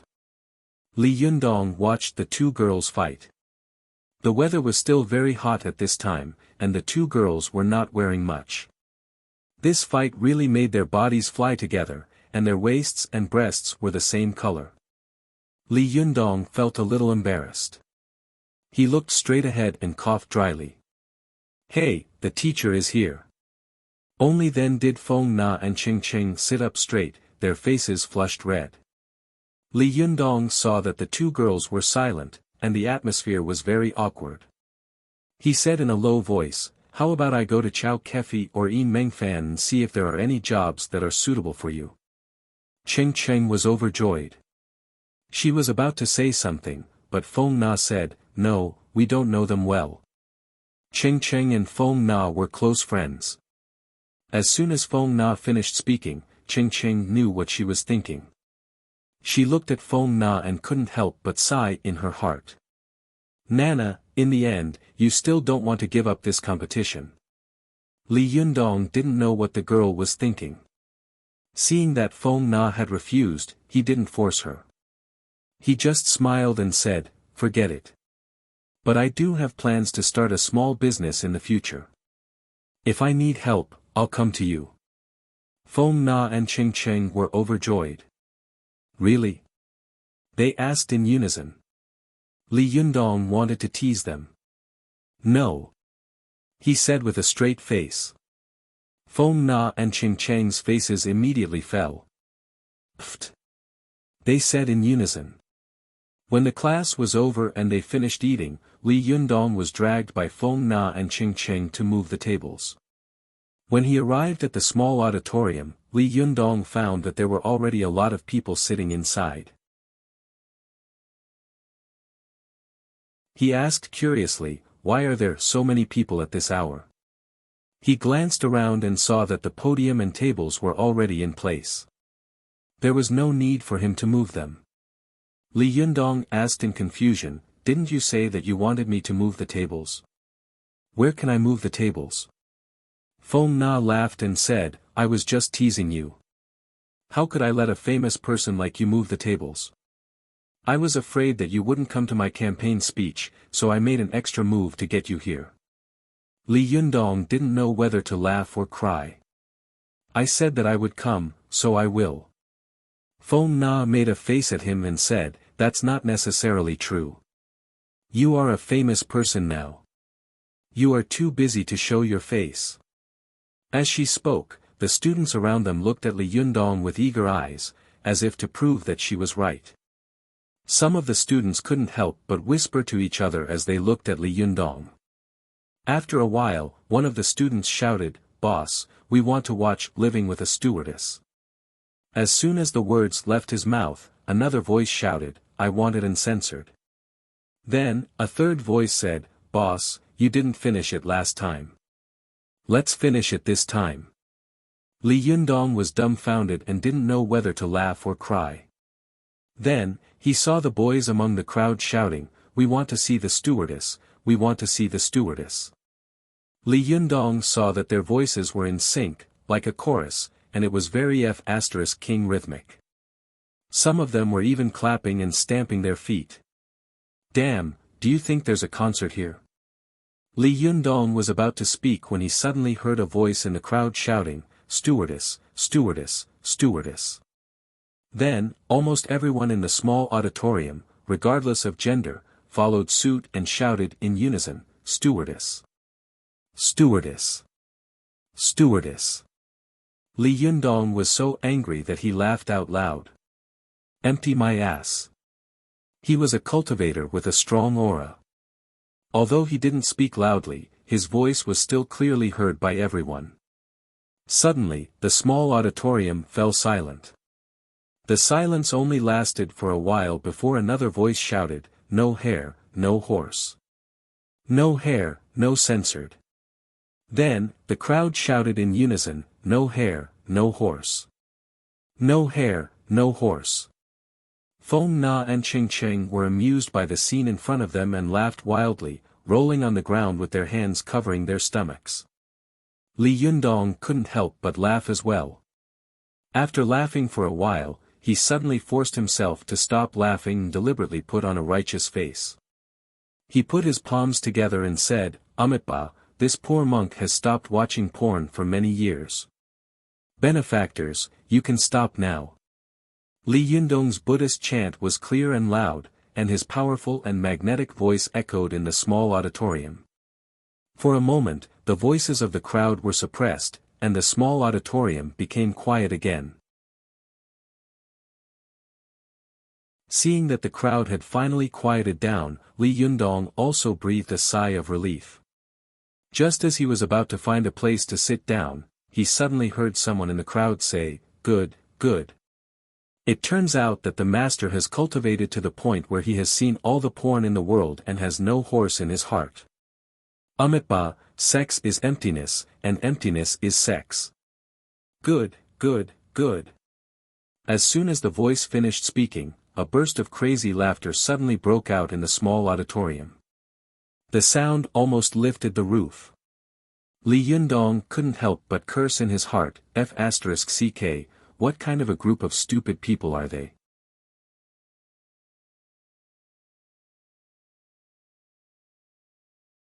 Chapter 218. Go to the Internet.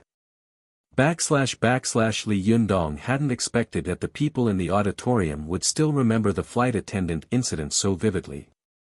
It had been more than 2 months, but they could still make such a big fuss about it. This bunch of idiots. They really don't want to cause a scene.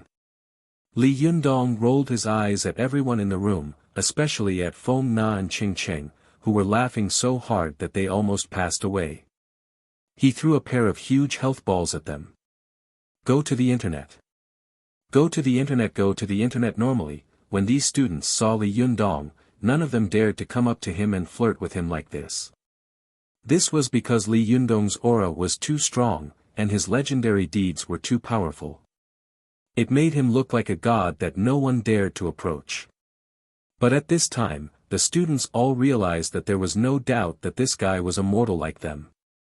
Li Yundong was made fun of for a while. When he saw Feng Na and Ching Ching laughing so hard that they were about to pass out, he couldn't help but say, "Hey, if you guys keep laughing, I'm leaving."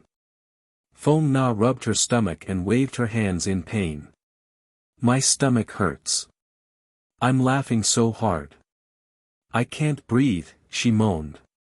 Ching Ching was also laughing so hard that she couldn't breathe. Her stomach hurt so much that she could only gasp and grimace.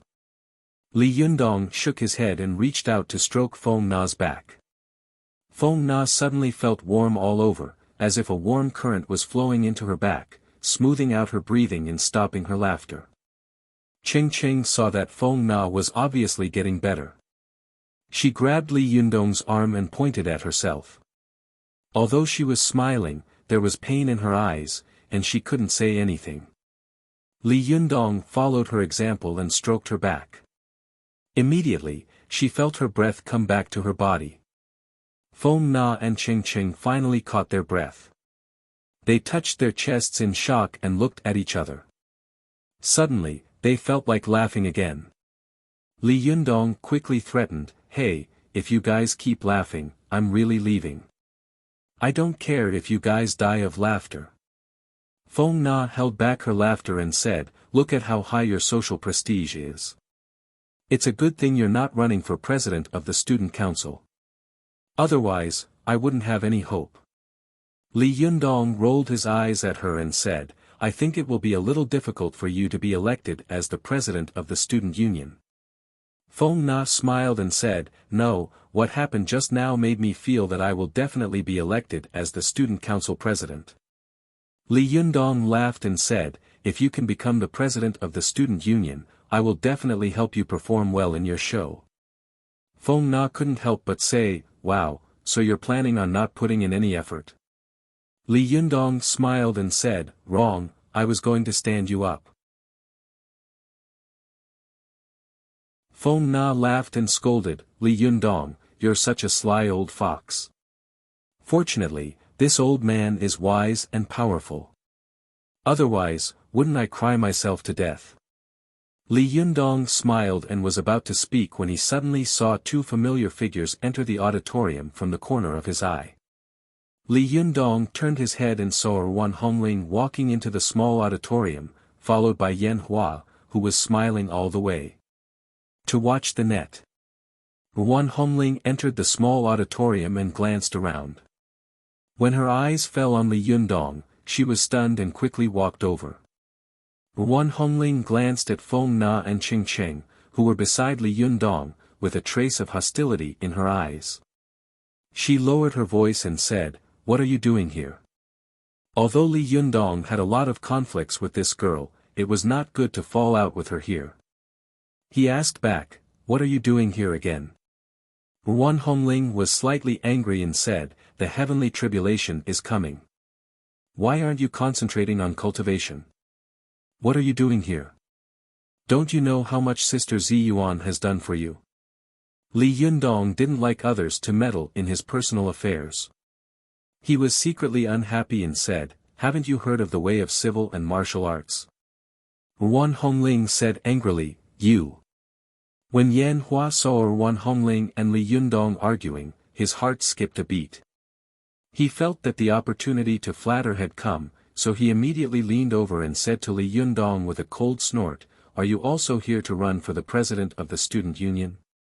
Li Yundong glanced at Yan Hua and didn't answer him. Instead, he turned to Feng Na and said with a smile, "You have a competitor." Feng Na was still very ladylike in front of outsiders. She smiled and said politely to Yan Hua, "Are you also participating in the election for the president of the student union?" Seeing that Feng Na was speaking to him politely, Yan Hua also turned around politely and said, "Yes, you are senior sister Feng Na, right? Please give me some advice when the time comes." Feng Na saw that although he was polite, there was still a sense of superiority in his bones. She felt a little uncomfortable in her heart, but still smiled and said, "You're flattering me. The back of the Yangtze River pushes on the front, and the front dies on the beach. Junior brother, just don't make me die too ugly later." Yan Hua chuckled. Although his smile was reserved, he couldn't hide his self-admiration. He glanced at Li Yundong and couldn't help but say sarcastically, "It seems that some people still have self-awareness and didn't participate in the election for the president of the student union. Otherwise, I would have let him know what it means to be the president of the student union." Before Li Yundong had time to get angry, Wan Hongling, who was beside him, laughed out loud. Wan Hongling thought to herself, "You are the one who really doesn't know the difference between heaven and earth." Although Li Yundong is annoying, he is now a rising star of cultivation with small Shintong. "Who do you think you are, barking here all day long?"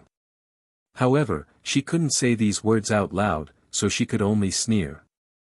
Seeing her sneer, Yan Hua thought that Wan Hongling agreed with his words, so he became more and more proud. He said to Feng Na arrogantly, "Senior sister, how is your preparation for the election speech?" Feng Na smiled and said, "I didn't prepare much. I guess you are well prepared. Yan Hua pretended to be modest and said, it's just so. As he spoke, he looked around and couldn't wait to jump on the stage immediately and show off his skills. After a while, the small auditorium became more and more crowded. Gradually, it was overcrowded. In the end, the teachers and school leaders entered and sat in the front row. Although this kind of student union election was voted on by the students, the final school committee had a veto vote, although the school committee almost never used this veto vote in order to respect the rights of the students. Go to the internet. Yan Hua, Feng Na, and the others who were going to participate in the election for the position of president of the student union sat in the front, while Li Yundong, Wan Hongling, and Cheng Cheng sat in the back. After a while, after the teacher's opening remarks, the first student came on the stage and began to speak. Li Yundong looked at the field and said to Wan Hongling in a low voice, "Why are you here? Don't tell me you're here to supervise my cultivation." Wan Hongling sneered and said, "Don't flatter yourself. I'm here to experience more of the world. If the cultivators of the Linggong sect can't understand the world, their cultivation skills will be greatly reduced." Li Yundong was a little stunned. "Oh, I see." After a while, the student who was speaking on the stage walked down. The students under the stage whispered to each other and commented on the candidate just now. The second contestant was a short and stout boy. After he got on the stage, he began his speech. His saliva flew everywhere, and almost all the teachers in the first row below the stage had their faces covered. The teachers had no choice but to put up the books in front of them to block the wind and rain. Yan Hua, who was under the stage, sneered secretly. "Humph, a third-rate university is a third-rate university. What kind of talent can there be? How can such a person participate in the election for the president of the student union? What a joke." This year, there were not many students who participated in the election for the president of the student union. There were only 8 people in total. Among them, the first few seemed to be of uneven quality. Many students under the stage booed. When Yan Hua came on the stage, the students were stunned and stopped booing. Yan Hua came from an excellent family. His parents were high-level intellectuals. It could be said that he came from a scholarly family. He had read all kinds of books since he was a child. Although he was not a scholar, he could be considered a rare scholar among his peers. As soon as Yan Hua came on the stage, the pride and confidence that came from his bones stunned the students under the stage. He looked around the stage, and wherever he looked, the whispers stopped. The students were shocked by his momentum and stared at him intently. They wanted to see what kind of election speech this imposing boy would give later. Even the teacher under the stage nodded secretly. Finally, there's a decent candidate. After Yan Hua calmed the crowd, he began his speech. Li Yundong listened carefully under the stage. Although he didn't like this boy very much, to be fair, Yan Hua was indeed eloquent. His speech was confident and full of passion, very much like the style of a Western speaker. It was a completely unscripted speech, but there was no pause between the words. Moreover, it was orderly and reasonable. There were also some profound special nouns and English in the middle, which greatly shocked the students under the stage. After Yan Hua finished his 10-minute speech, the audience was silent. Almost all the students were looking at Yan Hua, and in their minds, they were secretly shocked. Although this person looks cocky, he does have some ability. The top scorer is really not for show. Clap, clap, clap. A teacher took the lead and began to clap, followed by a second and a third person. Even Li Yundong couldn't help but clap and nod secretly. Cheng Cheng couldn't help but say angrily, "No way, you actually defected to the enemy? Have you forgotten how this guy mocked you?" Li Yundong chuckled and said, "I don't know what kind of person he is, but his speech was really good. He deserves my applause." Cheng Cheng was angry with Li Yundong. She rolled her eyes and said, "Okay, you're a big man. I think Nana's election will be difficult later. Damn it, I feel uncomfortable when I think about this guy being the president of the student union. Hey, can you stand him being the president of the student union? You're so cocky now. Won't you be cocky when the time comes? Li Yundong smiled slightly. What does it have to do with me who is the president of the student union? Of course, I personally support Feng Na being the president. Ching Ching said angrily, are you an idiot? If you let him be the president of the student union, will you still have a good life? Won't he make things difficult for you all day long? Li Yundong smiled non-committally, but in his heart, he was very disapproving. Are you kidding me? I'm a cultivator. Why would I be afraid of a president of the student union? Isn't this just a joke? Just as he was secretly snorting, Feng Na had already walked onto the stage. She was wearing a light yellow dress with a light blue belt around her waist. Her long hair was draped over her shoulders. She looked simple and elegant. After Feng Na went on stage, her beautiful eyes sparkled. She glanced around the field with a charming smile, and the whispers under the stage slowly faded away. Yan Hua looked at Feng Na with his arms crossed in front of his chest. In his heart, he was proud of a winner. He didn't think that the other party could surpass him. At the same time, he was a little curious. I wonder what kind of election speech this senior sister will give.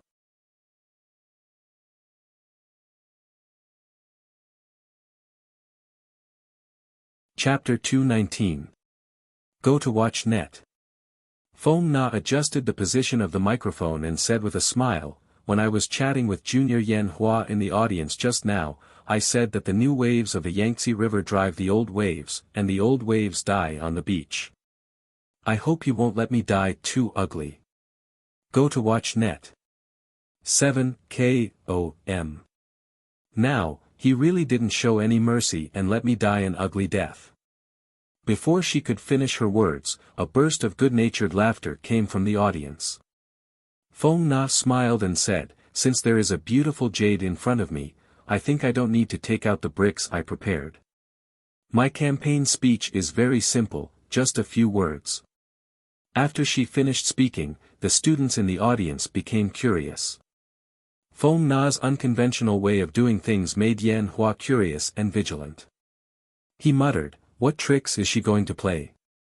Feng Na stretched out her hand and pointed at Li Yundong, who was sitting at the back.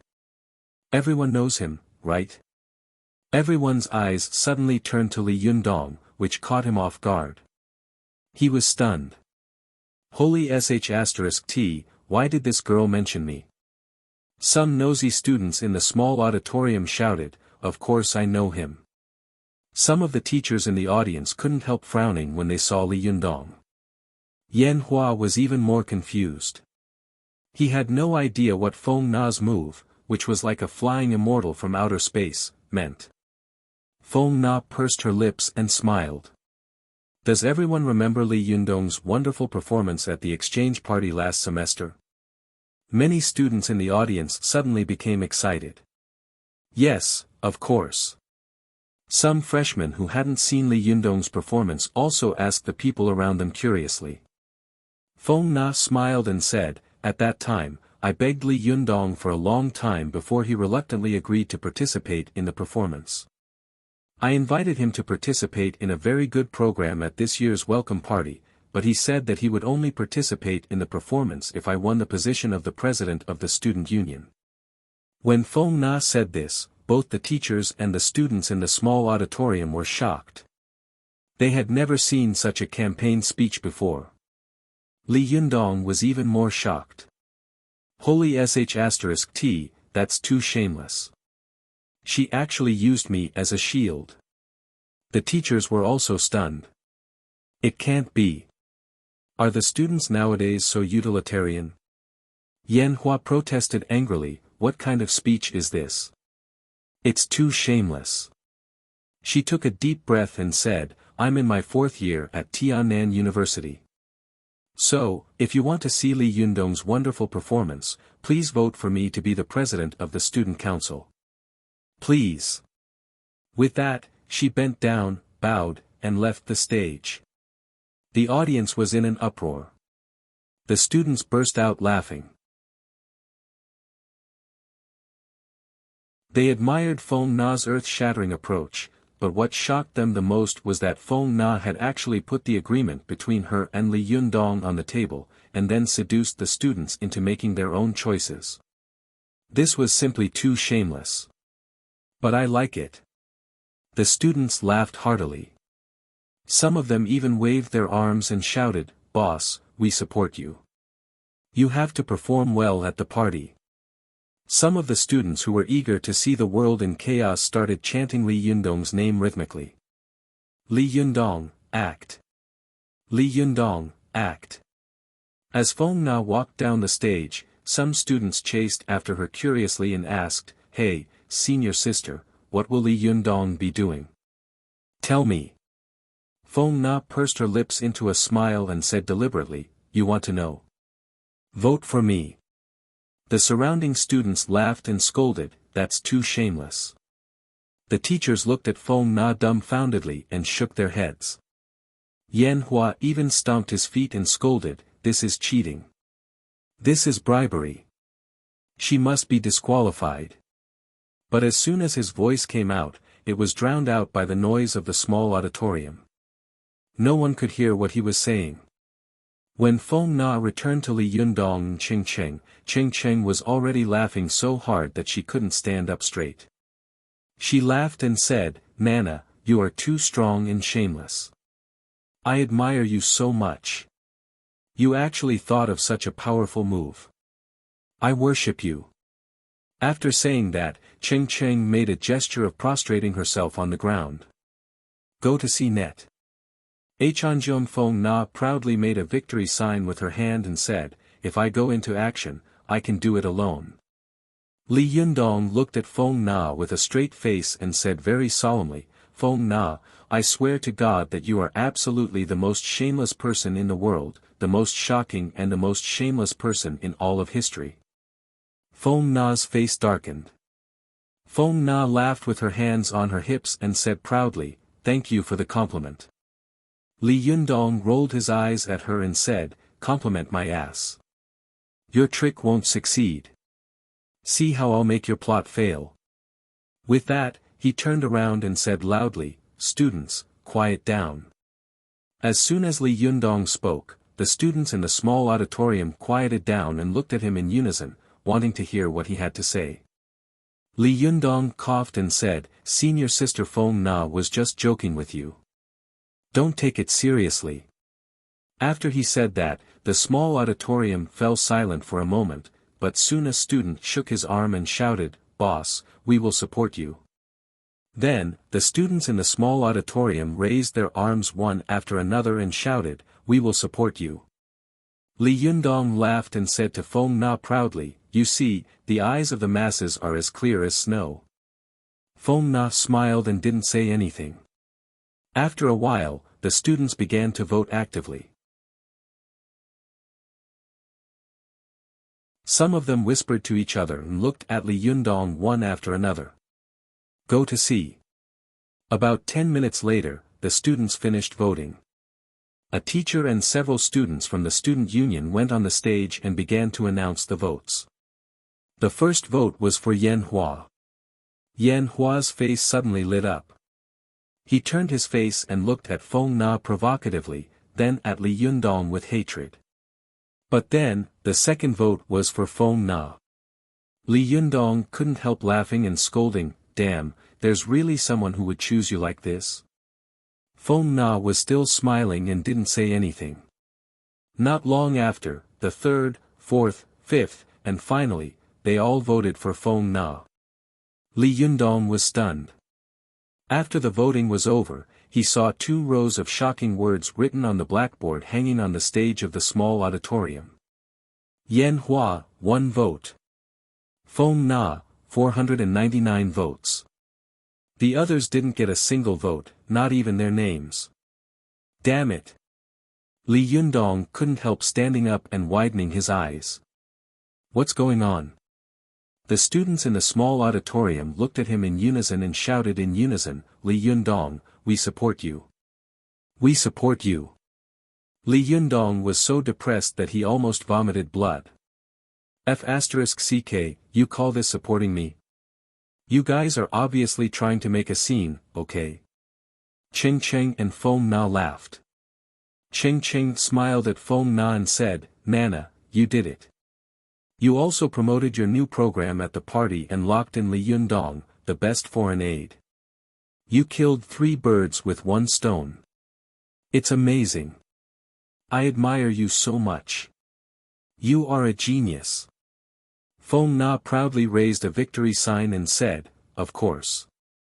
Yan Hua, who was at the front, rushed to the teacher angrily, waved his arms and shouted, this election is unfair. It can't be counted.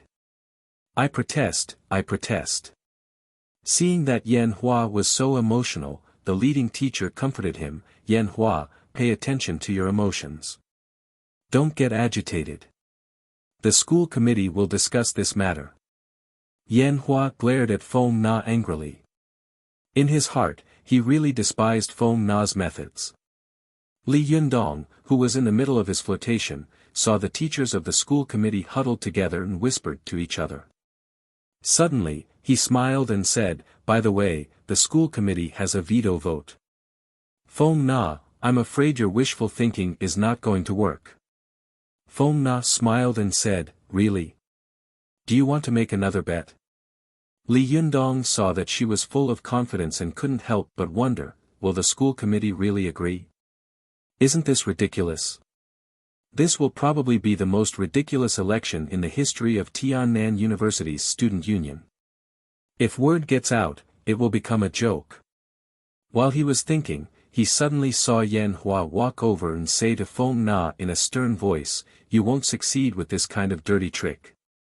Before Feng Na could say anything, Ching Ching yelled, black cat, white cat, good cat if it can catch mice. Feng Na smiled and said to Yan Hua, the teachers of the school committee will decide the result of this election. Yan Hua sneered. Of course. I don't believe that the teachers will be as crazy as the students. As soon as his voice fell, Vice President Feng walked up to the stage, picked up the microphone, and said, Dear students, after a discussion by the school committee, in order to show respect for the students' right to vote, the school committee has decided to approve Feng Na as the president of the student union. The result of the election will take effect immediately. As soon as he finished speaking, the students below the stage burst into laughter and cheered for him. Vice Principal Feng coughed dryly and said, however, due to the uniqueness of Feng Na's election method, the school committee believes that this method can only be used once. Otherwise, it will be considered as cheating and will be disqualified from the election. The students didn't care about what he said. They only cared about the fact that this time, Feng Na had been elected president of the student union in a very shameless way, and that Li Yundong had promised to attend the party. At that time, there would be a good show. Some students shouted loudly, long live the teachers. It made the teachers feel very emotional that a student who had been against the teachers all day could shout such a thing. Li Yundong didn't know whether to laugh or cry. He said to Feng Na, you're so lucky. How could you pass like this? Isn't this a little too outrageous? What are the teachers thinking about? As soon as his voice fell, he saw the students in the auditorium rushing toward him. These students had obviously lost control of their emotions. They shouted, Li Yundong, what are you going to perform this time? Boss, give me an autograph. Li Yundong, I love you. Let me be your girlfriend. Li Yundong was so scared that he almost wet his pants. He didn't even have time to say goodbye to Feng Na before he ran out of the auditorium like a wolf and a mouse. Yan Hua, who had been standing there in a daze, was shocked and angry. He rushed up to the teachers and shouted angrily, are you crazy? How could the dignified school board make such a ridiculous decision? Vice Principal Foam was also a little angry when he saw Yan Hua's impolite words. He said coldly, "Yan Hua, you have no right to judge the decision made by the school board. Also, I suggest that if you want to run for the position of student union president, you should learn the etiquette of respecting your teachers." With that, he and the other teachers filed out of the small auditorium. The students in the auditorium who had been blocking their way inside the auditorium made way for them and applauded. While applauding the teachers, Ching Ching whispered to Feng Na, "Nana, you didn't really have a card up your sleeve, did you?" Feng Na smiled proudly. "What do you think?" Ching Ching said thoughtfully, "Li Yundong's popularity at Tiannan University has reached an incredible level. If you use his popularity to your advantage, you might be able to achieve this result. But aren't you afraid of the school board's veto?" Feng Na blinked at Ching Ching.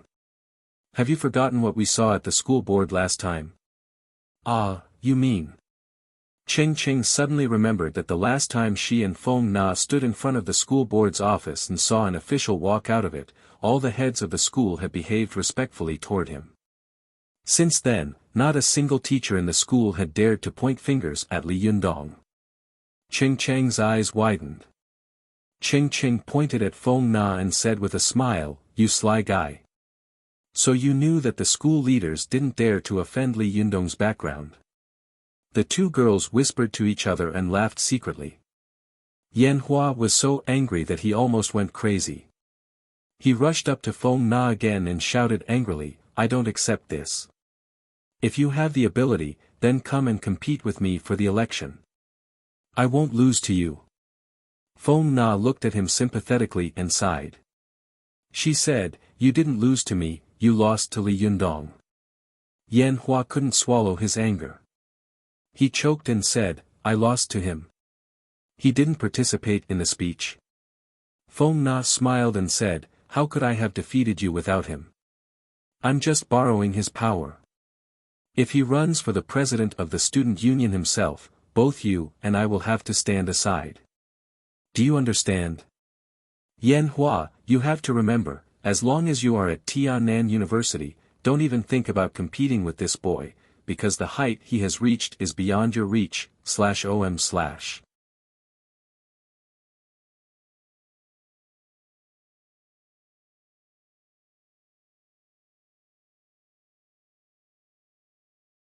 Li Yundong wasn't thirsty at first, but when he saw the transparent color of the glass of water with a faint green color, he couldn't help but taste it curiously.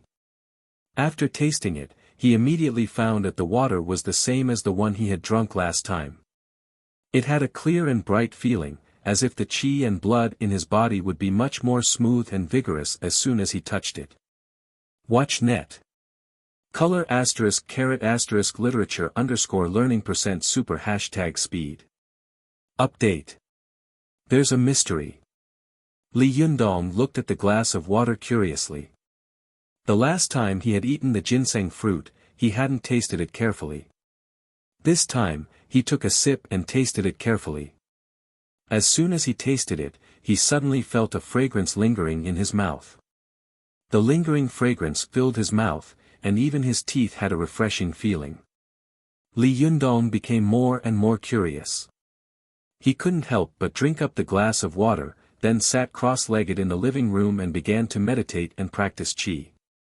Li Yundong found that after drinking this glass of water, his meditation and qi cultivation were twice the result with half the effort, and the speed at which the Niden was growing had even doubled. In the past, it was only half the size of a pinky, but now it was the size of a pinky. Through introspection, Li Yundong could clearly feel that this Niden was constantly growing at an astonishing speed. By the time Li Yundong woke up from his meditation, it was already around 12 o'clock in the middle of the night. It was dark all around. Except for the door, all the windows and doors were open, and the sound of the wind echoed in the room. A slim figure stood quietly on the balcony, like a fairy who had descended from heaven. Her figure was ethereal, and her long sleeves were fluttering. It was Zi Yuan. Li Yundong found Zi Yuan standing silently on the balcony. He said in surprise, "You're here. What's the matter?" While Li Yundong was cultivating, Zi Yuan had been staring at him, as if she was guarding him or observing his progress. When she saw that Li Yundong had woken up, she moved her eyes away and looked at the empty cup on the tea table beside her. She nodded secretly and asked, "How do you feel about the Shintong cultivation?" Li Yundong thought for a moment and said, "Not bad. I feel that my Niden is twice as strong as before. I don't know if the progress is fast." "Is it fast?" A clear voice sounded from the side. Wan Hongling's figure flashed and appeared next to Zi Yuan in the blink of an eye. She put her hands on her hips and said, "Do you know that ordinary cultivators have to cultivate for at least 5 years to double the Niden of the Zhuji phase? You did it in just a few days. Do you know why?" Li Yundong was stunned. He was also a smart person and quickly reacted. He looked at the cup on the tea table beside him and said, "Could it be?" Wan Hongling snorted and said, "You finally found out.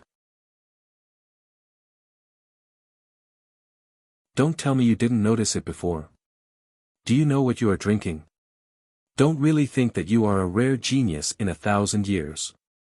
You can make such rapid progress in cultivation. Let me tell you, even a rare genius in 10,000 years can't double his Shintong in a few days." Zi Yuan, who was standing to one side, shouted in a low voice, "Hongling." Wan Hongling stomped her feet and said indignantly, "Sister Zi Yuan, it's true. If I didn't say it, some people would have thought that it was his own ability. Your 9-turn-do pill is so precious, but you gave it to this guy. I only tasted one, but he took 2 at once. You are so unfair." Li Yundong was stunned. 9-turn-do pill? What is this? Wan Hongling snorted coldly and said, "This is the supreme elixir of our sect. Although our Jingyi school is not as famous as the Gazao sect for alchemy as the external alchemy sect, the external alchemy we refine also has a strange skill of seizing the good fortune of heaven and earth." As she said this, Wan Hongling pointed to the cup on the tea table and said loudly, "The tea you just swallowed in one breath is the 9-turn-do pill. Although this elixir is not as good as the Renyuan Jindan of the Gazao sect, which can increase one's cultivation strength by 60 years, it can at least increase one's cultivation strength by 5 years.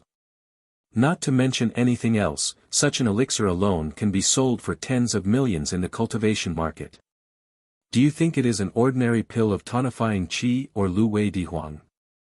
Although Li Yundong didn't know why the 9-turn-do pill was so precious, nor did he know how it was made, he was shocked when he heard that it could be sold for 10 million yuan.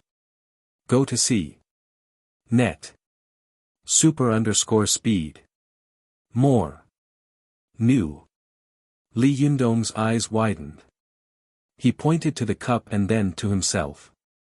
Do you mean that I just drank 10 million yuan in one breath? Wan Hongling looked at him with jealousy and hatred. It's 20 million yuan. You also swallowed a cup yesterday. This kind of elixir is extremely delicious, and it's full of fragrance. It's a pity that it was wasted by you. Zi Yuan couldn't bear to listen anymore. She shouted in a low voice, Hongling, shut up. Wan Hongling stamped her feet angrily. Isn't that the case? Zi Yuan glared at her. Don't you listen to me? Wan Hongling snorted and turned her head away. Zi Yuan said softly to Li Yundong, your divine retribution is imminent. Cultivation is the most important thing. Moreover, these are just worldly possessions. Leaving them with me is like throwing a bright pearl into the dark. They won't be of much benefit. Such things should be left to people who need them more.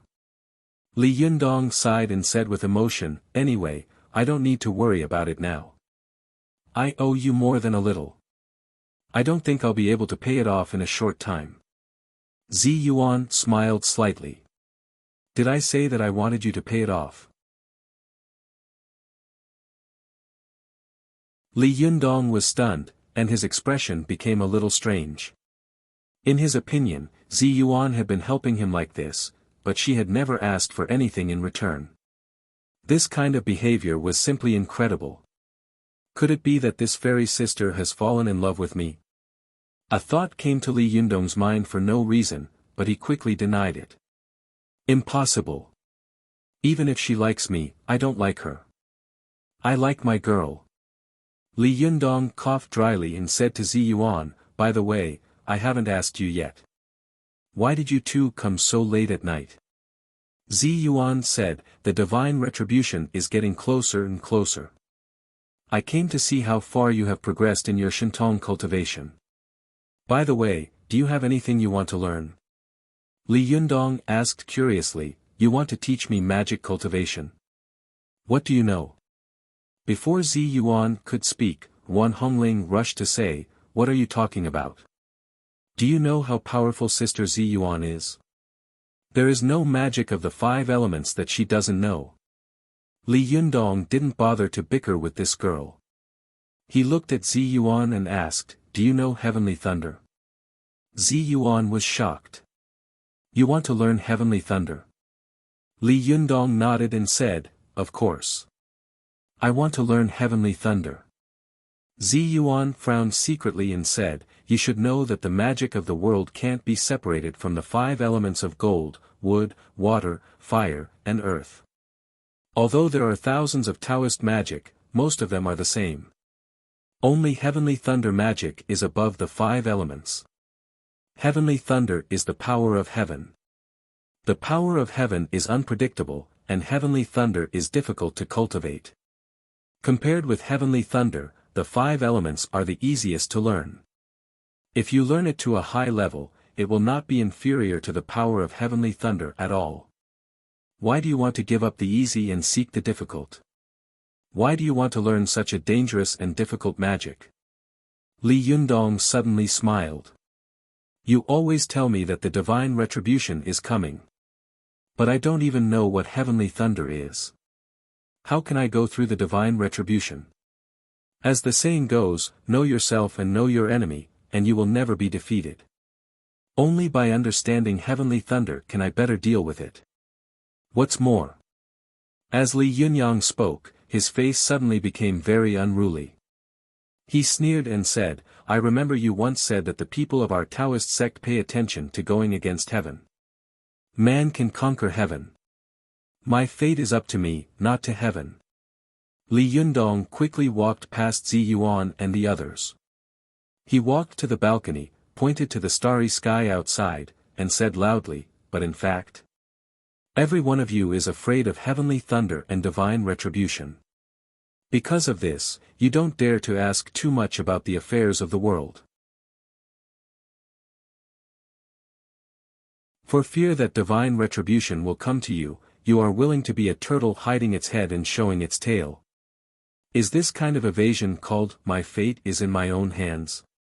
Li Yundong sneered and said, because you are afraid of Heavenly Thunder, you don't dare to cultivate Heavenly Thunder magic. Because you are afraid of divine retribution, you don't dare to ask about the affairs of the world. What kind of cultivation is this? What kind of man can conquer heaven? It said that Heavenly Thunder is difficult to cultivate, but I don't believe it. I just want to prove that not only can I survive divine retribution, but I can also control Heavenly Thunder. Humph, the power of heaven is unpredictable. I just want to hold this power in my hands. Knowing that the path of cultivation is dangerous, so taking a detour is not cultivation.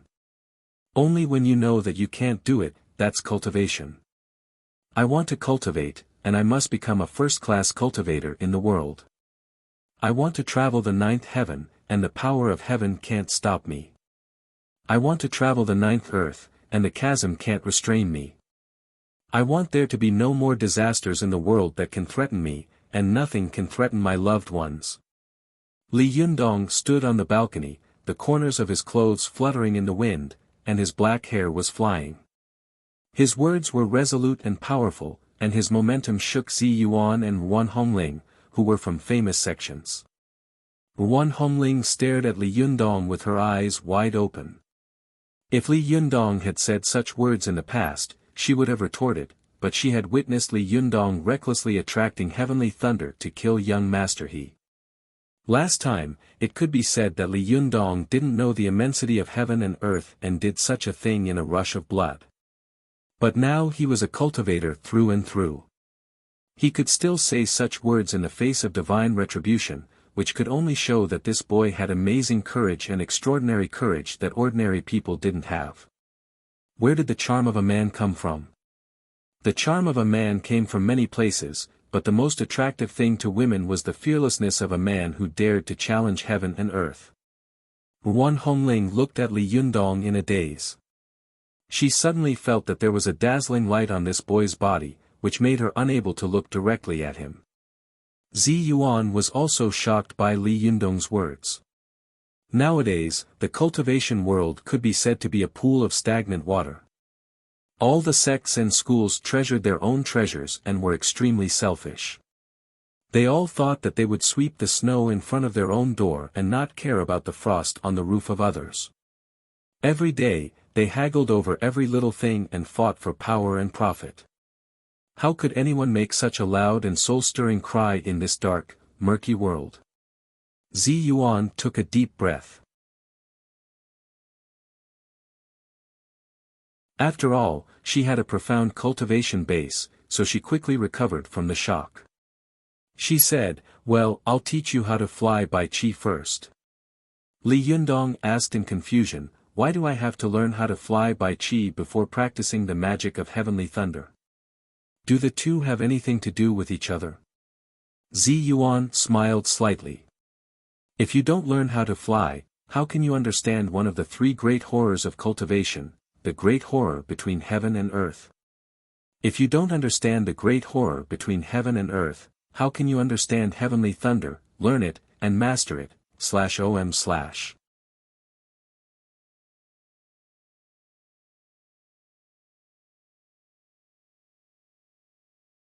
Chapter 221. Go to watch net.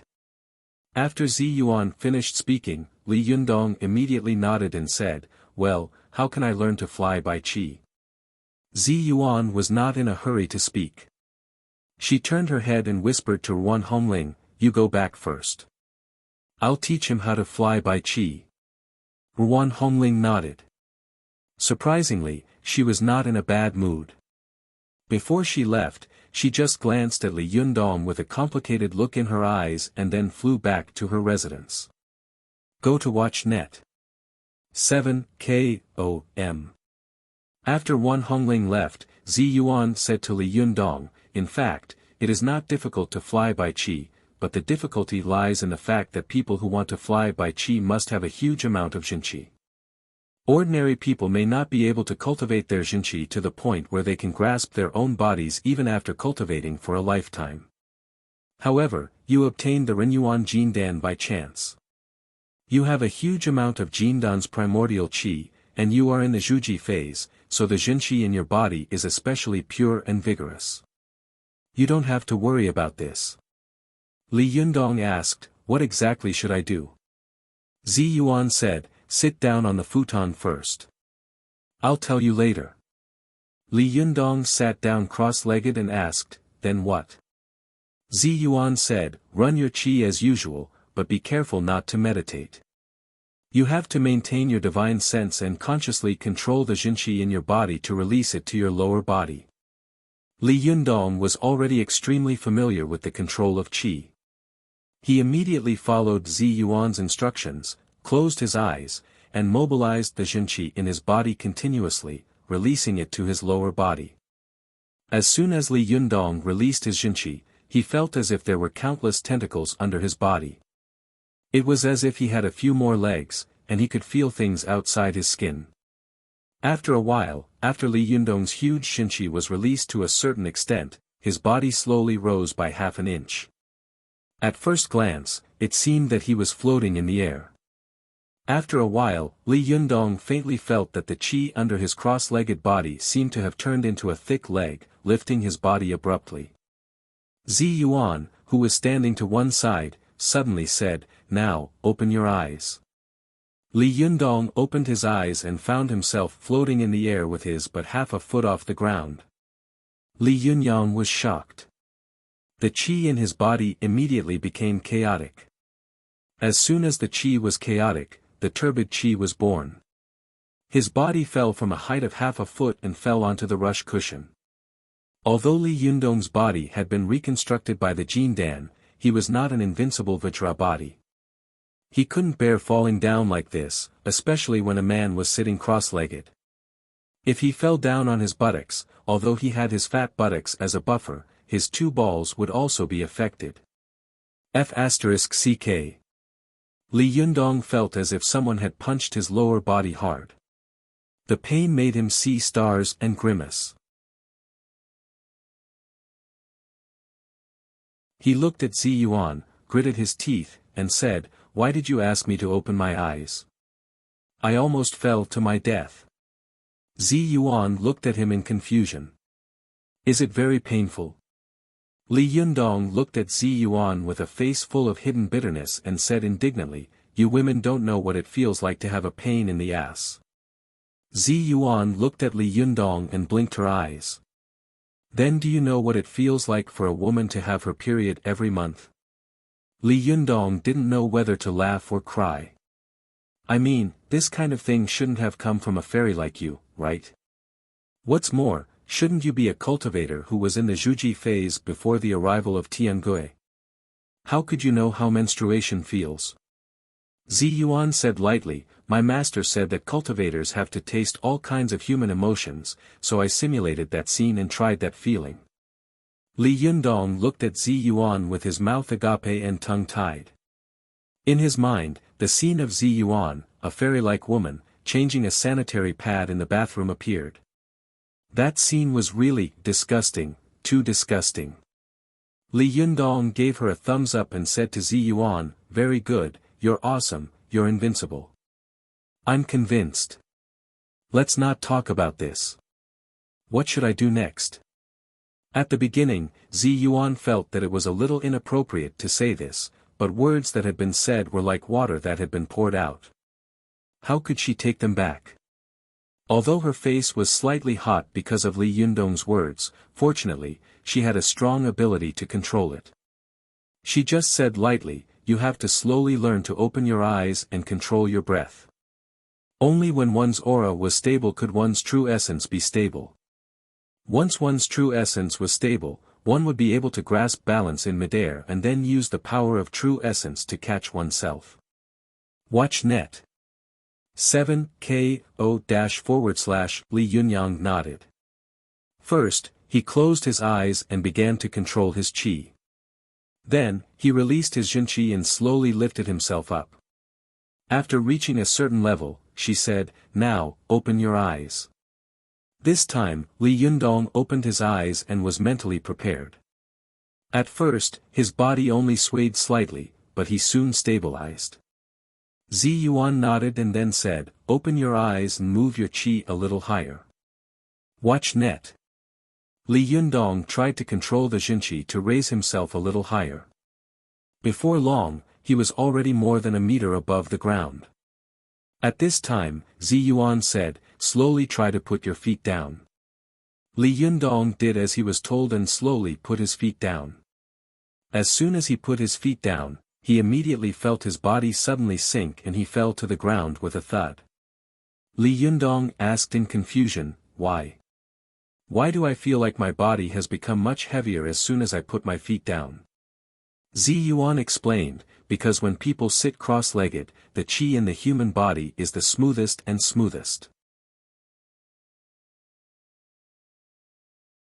From the lower dantian of the lower abdomen to the Yongquan acupoint of the feet, although the length of the qi does not change, the qi has to go from top to bottom and then from bottom to top. In the past, the qi had to go nearly a meter high, but after sitting cross-legged, it only needs to go about the height of a palm. Naturally, the qi will be smoother. So when you put your legs down, the qi in your body suddenly becomes less smooth, so you feel that your body is heavy. Li Yundong suddenly understood. Then what should I do? Zi Yuan said, "It's easy. When you put your legs down, speed up the flow of qi." Li Yundong nodded to show that he understood. He sat down cross-legged again and slowly used chi to make himself float. When he was more than a meter above the ground, he opened his eyes and slowly put down his legs. This time, with experience, his body only suddenly sank an inch, and then he stabilized his body. Zi Yuan nodded and said, "Well, that's it. When you get used to it, you can fly directly. You don't need to sit cross-legged to fly." As she spoke, she walked to the balcony, and then her body suddenly floated out of the balcony. Her body was suspended in the air. Zi Yuan smiled at Li Yundong and said, "Now, come out with me and experience the great horror of heaven and earth." Li Yundong was a little stunned. "Now? Immediately? I just learned how to float. You want me to fly? Isn't it a little too fast?" Zi Yuan asked with a smile, "What's wrong? You were so brave just now, and now you want to retreat?" Li Yundong raised his eyebrows and said, "Are you kidding? Come on." After that, he controlled the Jinshi in his body to move fiercely. His body sped up in an instant, and he rushed out of the living room and flew out of the balcony. Li Yundong flew into the air. This was the first time he had flown in the air. He couldn't help looking down and suddenly saw that the ground under his feet seemed to have turned into a huge mouth in an instant. It was opening its bloody mouth at him, waiting for him to fall down and swallow him in an instant. This terrible sense of vertigo at such a high altitude made Li Yundong's heart suddenly jump. His chi suddenly sank, and his whole body also sank. This sinking didn't matter, but Li Yundong immediately felt a terrible sense of weightlessness, which made his heart beat wildly and his chi and blood surge. His body tilted and he quickly fell to the ground. Li Yundong cursed in his heart, but as soon as this thought flashed through his mind, his wrist was grabbed with a snap. It was Zi Yuan who stretched out her white and soft hand and gently grabbed his body. Zi Yuan said with a smile, "There is great horror in the world. Only by defeating this kind of horror can you keep your chi stable and smooth in any state. Only when your chi is 100% stable can you attract heavenly thunder. In this way, when heavenly thunder falls, it can hit your target more accurately."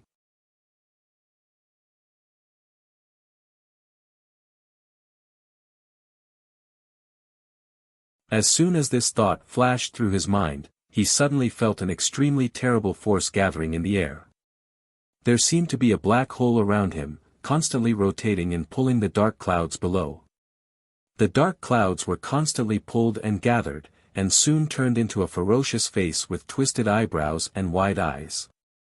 The bright moon that had been sleeping just now happened to be in the position of the vertical pupil between the eyebrows in this terrifying face. It was cold and gloomy, like the cold and emotionless eyes of a god.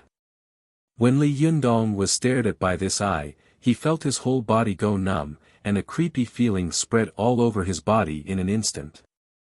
Then, there was a loud explosion in the sky. Thunder and lightning were rolling in the ferocious face of the dark clouds. Li Yundong was in the middle of the coming terrible heavenly tribulation. His hair stood on end, and the blood in his body seemed to freeze in an instant. The great horror between heaven and earth is like this. Li Yundong's eyes widened. He could feel his body trembling uncontrollably. Just as the heavenly lightning was about to strike, a figure suddenly flashed to his side and grabbed him. "Hurry up and leave. I recommend a buyout fantasy book. Immortal Golden Body is also a cultivation theme. If you are interested, you can read it.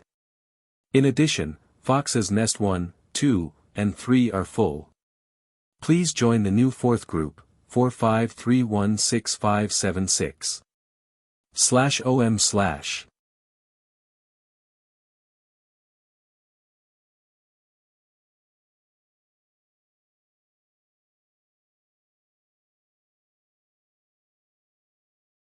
As Li Yundong watched her fly over, he suddenly had an idea and asked, "Hey."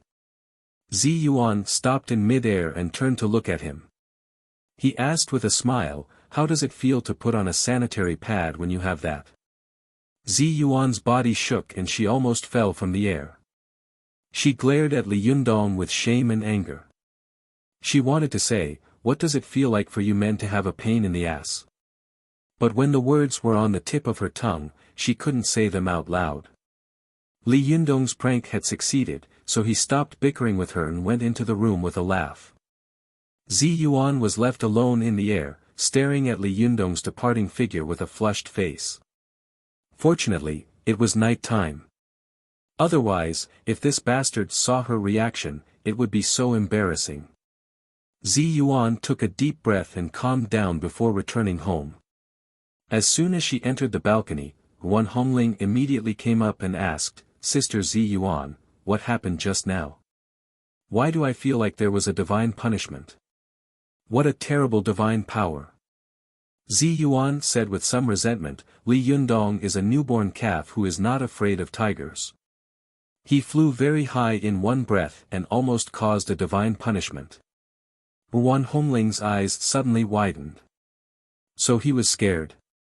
Zi Yuan couldn't help but say with a strange expression, "It doesn't seem like it. On the contrary, his fighting spirit has increased." Wan Hongling was stunned on the spot and could not come to her senses for a long time.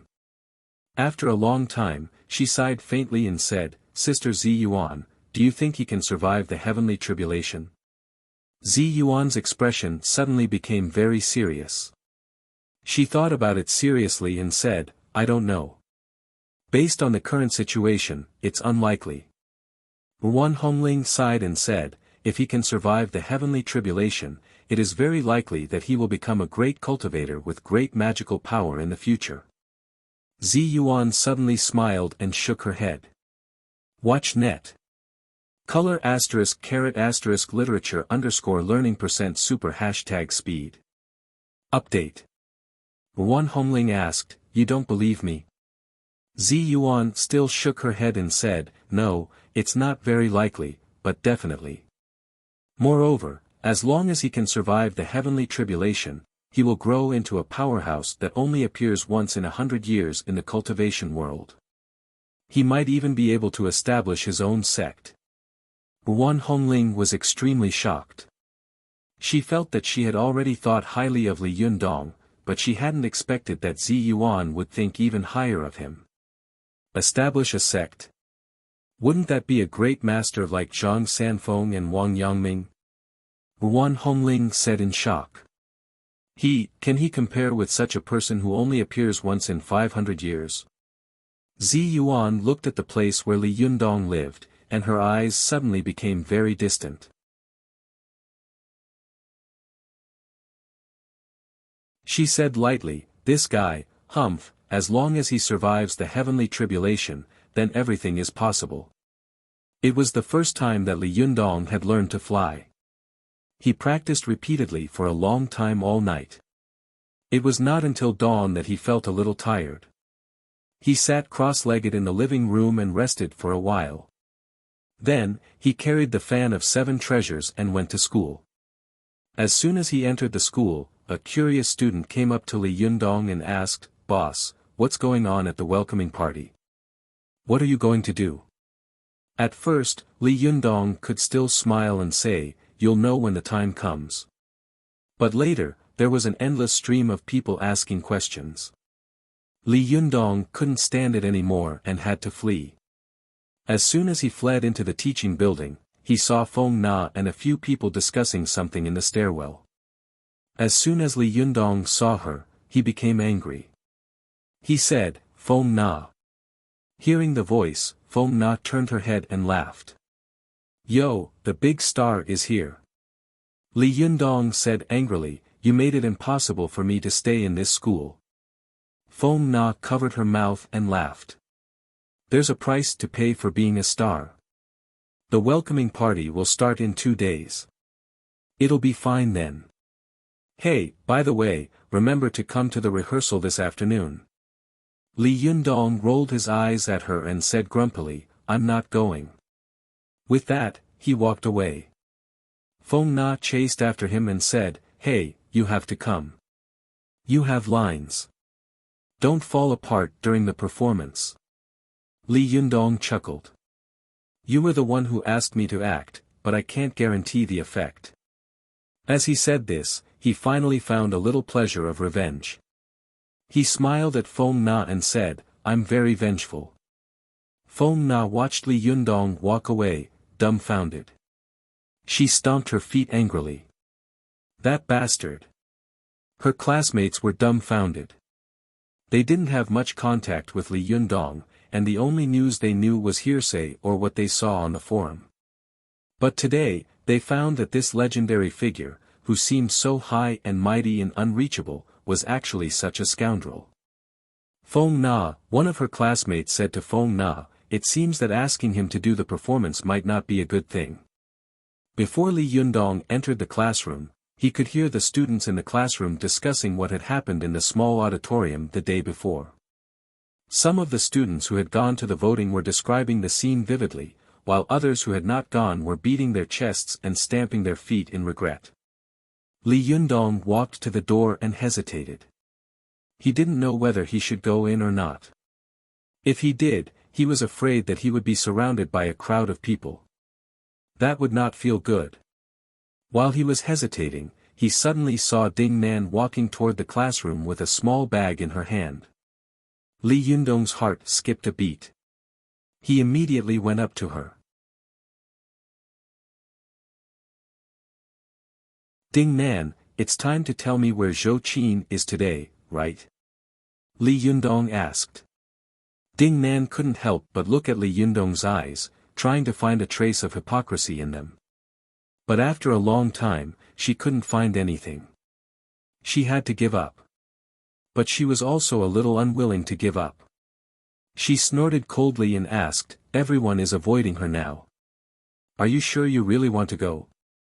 Li Yundong retorted, if you flatter her when you gain power, and throw her to the ground when you lose power, what's the difference between you and a despicable person? Ding Nan couldn't help but feel angry. She thought that Li Yundong was calling her a despicable person. It's human nature to seek benefits and avoid harm. Do you understand?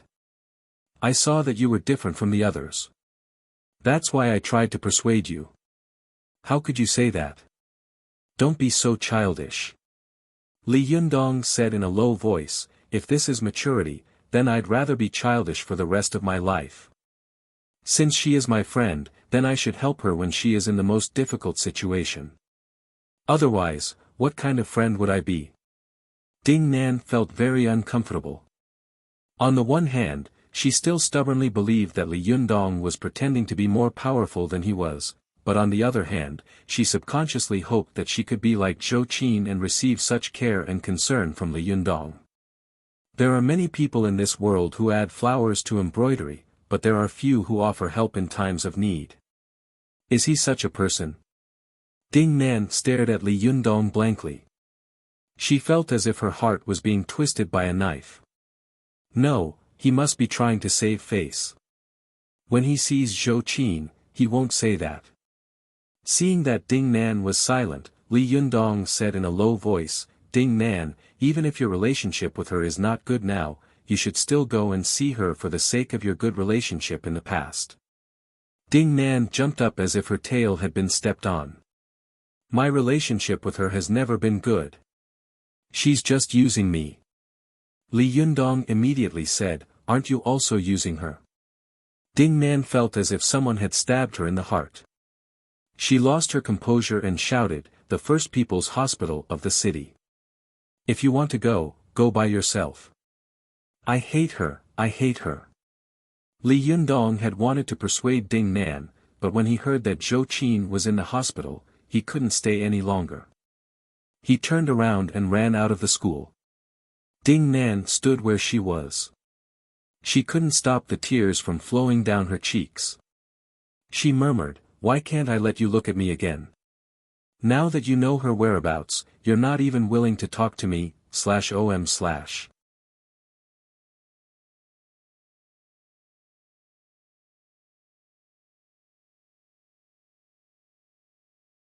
Chapter 223. Go to Watch Network. After Li Yundong arrived at the First People's Hospital of the city, he asked the inpatient department about Zhou Qin's room. Go to net. Super_speed. More. New.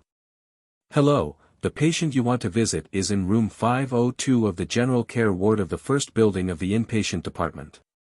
Now is the family visit time, you can go to visit.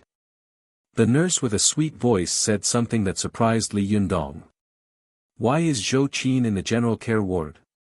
A bad thought suddenly flashed through Li Yundong's mind. He quickly rushed to Zhou Qin's ward. Along the way, the strong smell of medicine in the inpatient department made Li Yundong feel that it was like an open concentration camp. Compared with the inhumane concentration camp during World War II, the only difference between this place and the inhumane concentration camp was that it was operated legally. The people inside wanted to get out, but they couldn't get out for a while. The people outside didn't want to come in, but they would eventually come here for various reasons. It was as if this was the home of people. When he arrived at the corridor on the 5th floor of the first building of the inpatient department, there were many old people walking with crutches and family members helping to hold the infusion bottles. Li Yundong felt like he was in a strange world. He couldn't imagine why a woman like Zhou Qin would be in such a place. Li Yundong followed the room number all the way. When he found room 502, he found that although there were 4 beds in room 502, the 4 beds were empty. There was only a woman with long hair sitting in a wheelchair with her back to him. Li Yundong walked into the ward and asked, "Hello, may I ask?" As soon as his voice sounded, the woman in the wheelchair trembled all over. Then she couldn't help but tighten her grip on the armrest, and her body trembled slightly. Li Yundong's heart skipped a beat. He quickly walked up to the woman and saw that there was a beautiful woman sitting in the wheelchair, but her skin was pale and her eyes were lifeless. It was Zhou Qin. This shock was no small matter. Li Yundong couldn't believe his eyes. Where was the proud, confident, and beautiful Zhou Qin who was usually proud and confident? How did Zhou Qin, who used to be a woman who was not inferior to men, become like this? He couldn't help but squat down and grab Zhou Qin's hand with both hands, but she shrank back as if she had been electrocuted. He felt as if someone had hit him in the head with a stick. His head was buzzing, and his heart was anxious and irritated. How did you become like this? Zhou Qin's dark eyes were fixed on Li Yundong. Her inner world was like a stormy sea.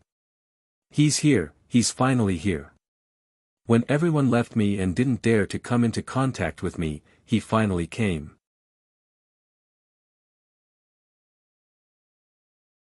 Zhou Qin's lips moved slightly, and her retracted hand moved slightly, as if she wanted to reach out again and touch his warm fingertips. But just as she was about to reach out, there seemed to be a demonic voice shouting in her mind, "Wake up! Look at you now!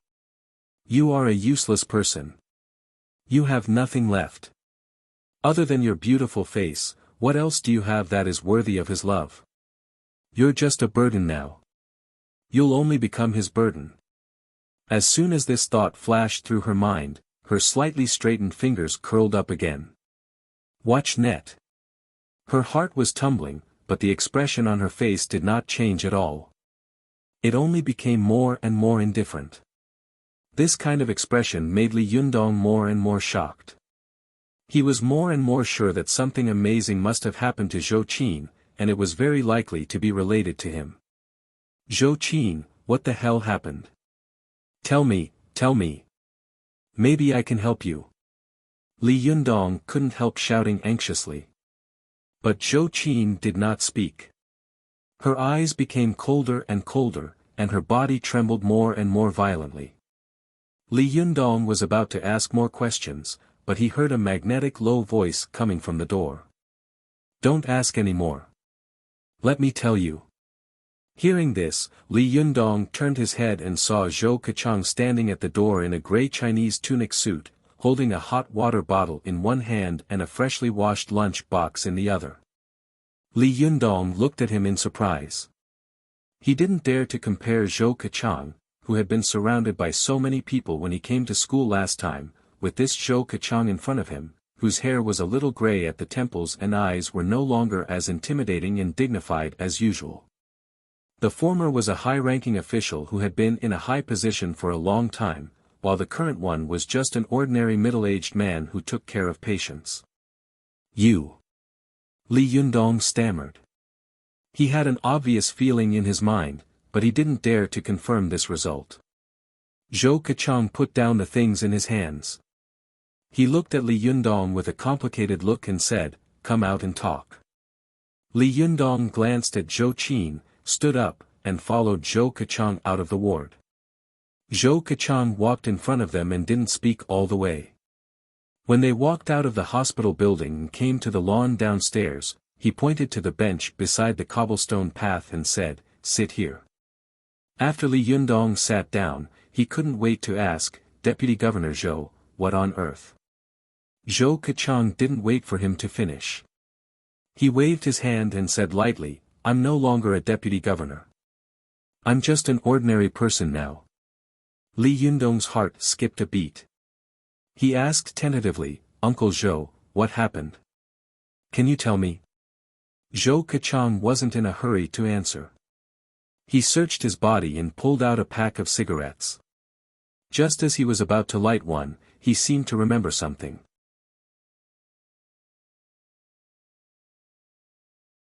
He shook it at Li Yundong and asked, "Can I smoke?" Li Yundong said, "Yes." Zhou Keqiang smiled. Just as he was about to light the cigarette, he heard Li Yundong say, "But Uncle Zhou, have you been having tinnitus recently? Your eyes are sometimes blurred, and your nose is a little hot when you breathe." Zhou Keqiang was stunned and stopped lighting the cigarette. He looked at Li Yundong in confusion and curiosity. "Yes, how did you know?" Li Yundong said, "Uncle Zhou, the ears belong to the kidneys, the eyes belong to the liver, and the nose belongs to the lungs. Your tinnitus means that your kidneys are not good. Your eyes are blurred, which means that your liver is not good. Go to the internet. If a person's liver and kidneys are not good, then he is already suffering from a disease of great deficiency. If you still smoke, your lungs will also become bad. If a person's lungs are not good, then his nose will also be bad. The accompanying symptom is that the breath he exhales will be hot." This was the first time that Zhou Keqiang had dealt with Li Yundong. He hadn't expected that this young boy would have such a deep understanding of traditional Chinese medicine. Zhou Keqiang laughed and said, "I've been smoking for decades. If it was bad, it would have been bad long ago." Although he said so, he still put away the cigarette. Zhou Keqiang looked Li Yundong up and down. After a while, he sighed and said, "Don't you want to know what happened?" Li Yundong nodded. Zhou Keqiang sighed and then slowly told him what had happened to Zhou Qin after Li Yundong left. When he talked about the failure of Zhou Qin's negotiation with him, Zhou Keqiang sighed and said, "I should have expected it." Li Jiandong was shocked when he heard this. He hadn't expected that he would cause such a violent turmoil and bring such a terrible disaster to Zhou Qin and the Zhou family. A rising family had fallen because of him. Li Yundong was stunned on the spot, and his mind was in a mess. When he heard Zhou Keqiang's words, he subconsciously asked, "Expected what?" A trace of regret and pain flashed in Zhou Keqiang's eyes. He raised his head and looked at the blue sky, as if he was recalling something. "When Qin Qin was born, my brother found a master to help her name. At that time, the master said that Qin Qin was a metal element and had a murderous aura between her eyebrows. In the future, her character would be strong and she would rather break than bend. In order to reduce her murderous aura, he named her Zhou Qin." Zhou Keqiang smiled bitterly. "At that time, I was young and arrogant, and I was an atheist. Of course, I scoffed at this. I felt that Zhou Qin sounded too weak. I, Zhou Keqiang, wanted to name my daughter more domineering than others, so I changed her name to Zhou Qin. She was named after the Qin dynasty, the ruler of the world."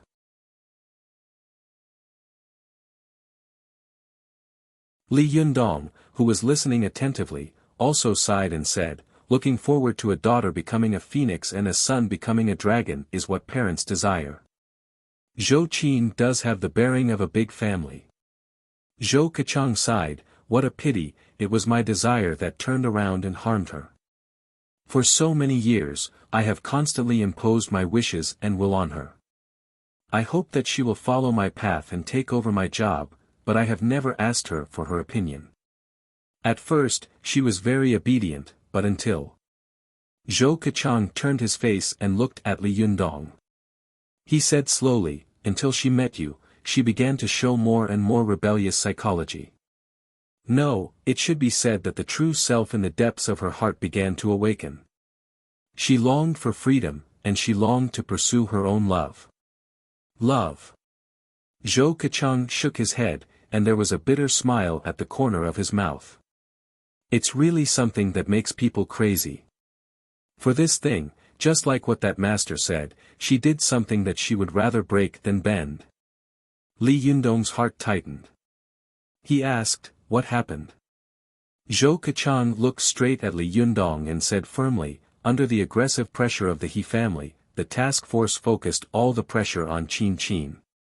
They believed that if they put a little more pressure on this girl, she would collapse, and they would get the answer they wanted. In this way, they could naturally lay their hands on you. Li Yundong's heart tightened when he heard this. He asked, and then? Zhou Keqiang was silent for a while, then he said slowly, then. Qin Qin realized that things could not be good, so she decided to use her own death to calm everything down. She told the task force that she had decided to confess everything, asked for a pen and paper, and then asked the task force to leave her alone. Zhou Keqiang smiled bitterly. But as soon as the task force left, she quickly wrote a few words on the paper, and then she jumped from the window on the 4th floor. What? Li Yundong was so shocked that he jumped to his feet. Although Li Yundong hadn't seen this scene with his own eyes, at this moment, Li Yundong was shocked by Zhou Qin's determination to jump and her determination to break rather than bend. Seeing Li Yundong's reaction, Zhou Keqiang asked, do you know what Zhou Qin wrote before she jumped? Li Yundong asked in shock, what words? Zhou Keqiang said word by word, it was written, the killer, Zhou Qin. Although Li Yundong had a deep understanding of Zhou Qin, he still underestimated the power that this girl could burst out. For his sake, she had actually shouldered such a great disaster on his own head. Zhou Keqiang looked at the extremely shocked expression on Li Yundong's face. Suddenly, the indignation and resentment in his heart dissipated a lot. To be fair, if one didn't look at his background, the boy in front of him was indeed worthy of Zhou Qin's love.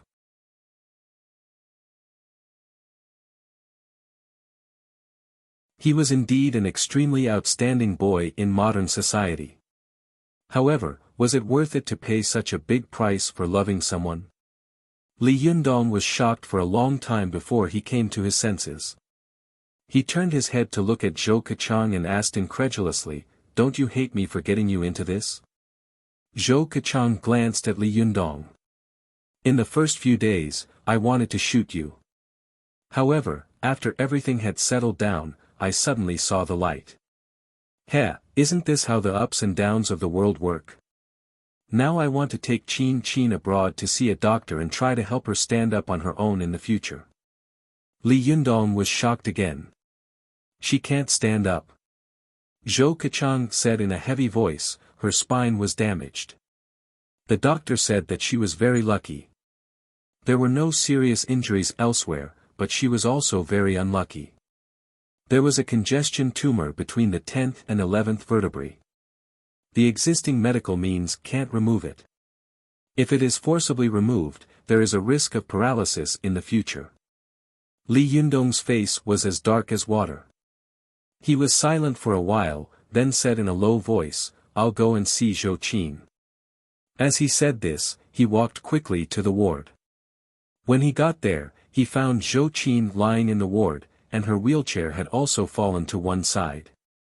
The girl was struggling to crawl forward on the ground, her eyes fixed on the glass on the cabinet not far away. Li Yundong's heart trembled at this moment. He quickly stepped forward, picked her up, and put her back in the wheelchair. Zhou Keqiang, who had rushed over, couldn't help sighing. He said, "Why are you so stubborn? Why didn't you ask the nurse to help you? Why did you have to be so stubborn?" Zhou Qin's lips were tightly pressed together. Her face was as cold as frost, and there were tears in her eyes. However, she stubbornly held them back, and her eyes were a little red. Zhou Qin didn't want Li Yundong to see her like this, so she turned her face away. However, the moment Li Yundong held Zhou Qin in his arms, he suddenly felt a familiar aura in Zhou Qin's body faintly responding to him.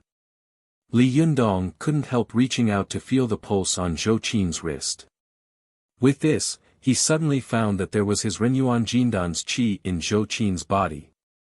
Li Yundong was stunned for a moment, and then he remembered that when he had first reached the Zhuji phase, Zhou Qin had boldly separated him from Su Chan. It must have been at that time that his Renyuan Jindan's qi had poured into her body. Li Yundong's heart suddenly skipped a beat. He couldn't help thinking, although she has been seriously injured, her bones and internal organs are intact.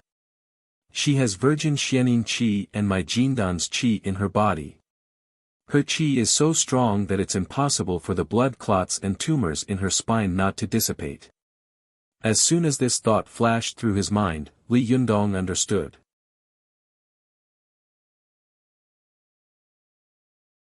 "I know, it must be because Zhou Qin doesn't know how to use her qi, so she doesn't know it. If I use my qi to dispel her hematoma, she will be able to stand up again, /om/."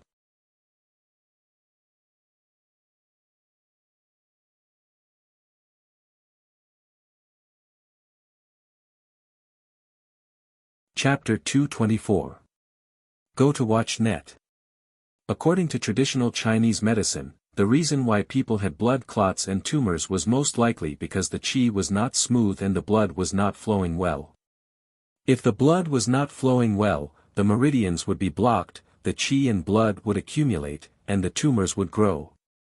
These days, Li Yundong had been reading many ancient books, most of which were related to Buddhism and Taoism.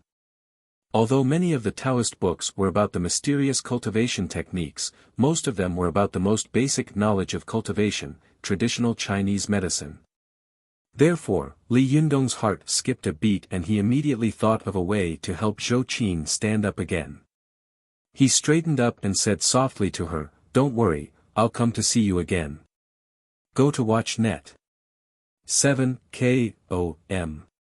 Although Li Yundong felt that he had a way to cure Zhou Qin, he was not sure and wanted to confirm it with Zi Yuan, so he didn't tell her. He walked to the door and said hello to Zhou Keqiang. Just as he was about to go out, he suddenly heard Zhou Qin say coldly, "Don't come here again." Li Yundong was stunned at the door. He hadn't expected that the first thing Zhou Qin said would be this. He was stunned for a moment, but he quickly understood that this stubborn and proud girl obviously didn't want him to see her in such a sorry state at this time. Li Yundong smiled and didn't say anything. He went out by himself. Zhou Keqiang watched Li Yundong leave. He sighed and handed the cup to Zhou Qin. "Qin Qin, is it worth it?" Zhou Qin bit her lips and remained silent. Her fingers that were holding the cup were trembling and turning white. Li Yundong returned home. As soon as he entered the door, he shouted, "Zi Yuan, Zi Yuan." But he turned around in the room, but he couldn't see Zi Yuan. Li Yundong rushed to the balcony and shouted at the balcony of Ruan Hongling's house, "Zi Yuan." He shouted twice, but there was no response from the other side of the house. Just as he was about to fly over, he heard the sound of the door lock. He turned his head and saw Zi Yuan wearing a casual white sportswear. She was carrying bags of vegetables in her hand, and there was a fish jumping in one of the plastic bags. Go to watch net. 7 KOM. Although Li Yundong was in a bad mood, he couldn't help laughing when he saw her like this. "You look like a housewife." Zi Yuan rolled her eyes at Li Yundong, which was a rare sight. Obviously, what Li Yundong said last night still made her feel uncomfortable. Li Yundong saw that she was ignoring him and walked to the kitchen alone. He coughed dryly and stopped joking. "By the way, I want to ask you something." Zi Yuan was skillfully busy in the kitchen. She said casually, "Go ahead." As she spoke, she did not turn around and was still busy in the kitchen. Li Yundong looked at her busy figure at the door and suddenly felt strange in his heart.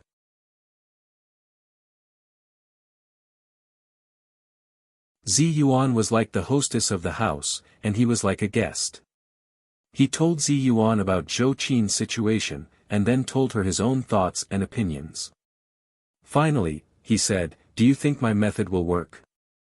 Will she recover if we clear the blood clots and tumors in her spine?" Zi Yuan was washing vegetables with her back to Li Yundong. After hearing this, she stopped, turned around, and thought for a moment. Then she said, "In theory, it's feasible. However, even if you can cure her, what can you do?" Li Yundong was stunned. "What do you mean?" The expression on Zi Yuan's face was indifferent.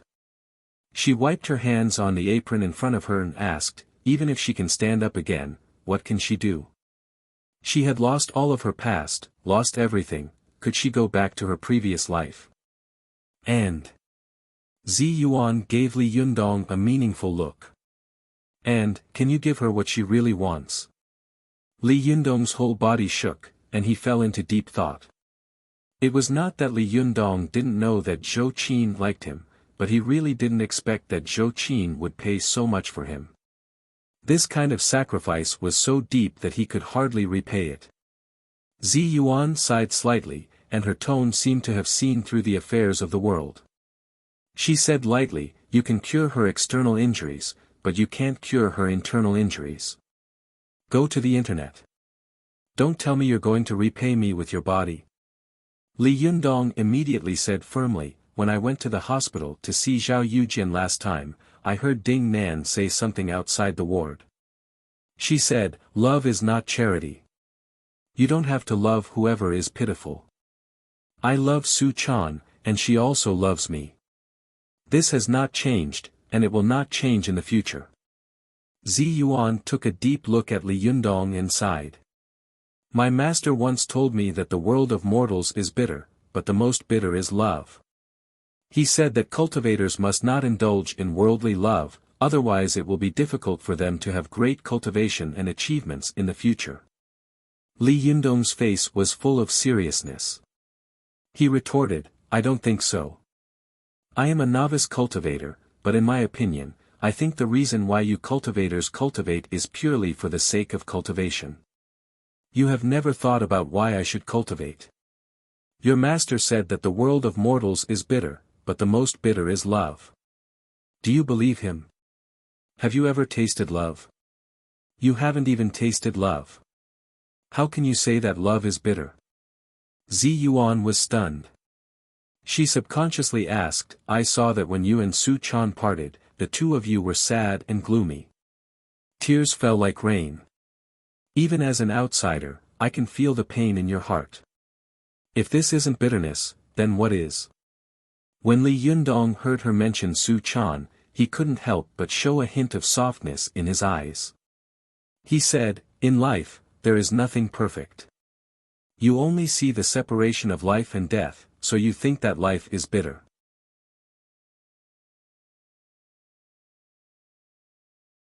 You only see the reunion and separation of love, so you think that the most bitter is love.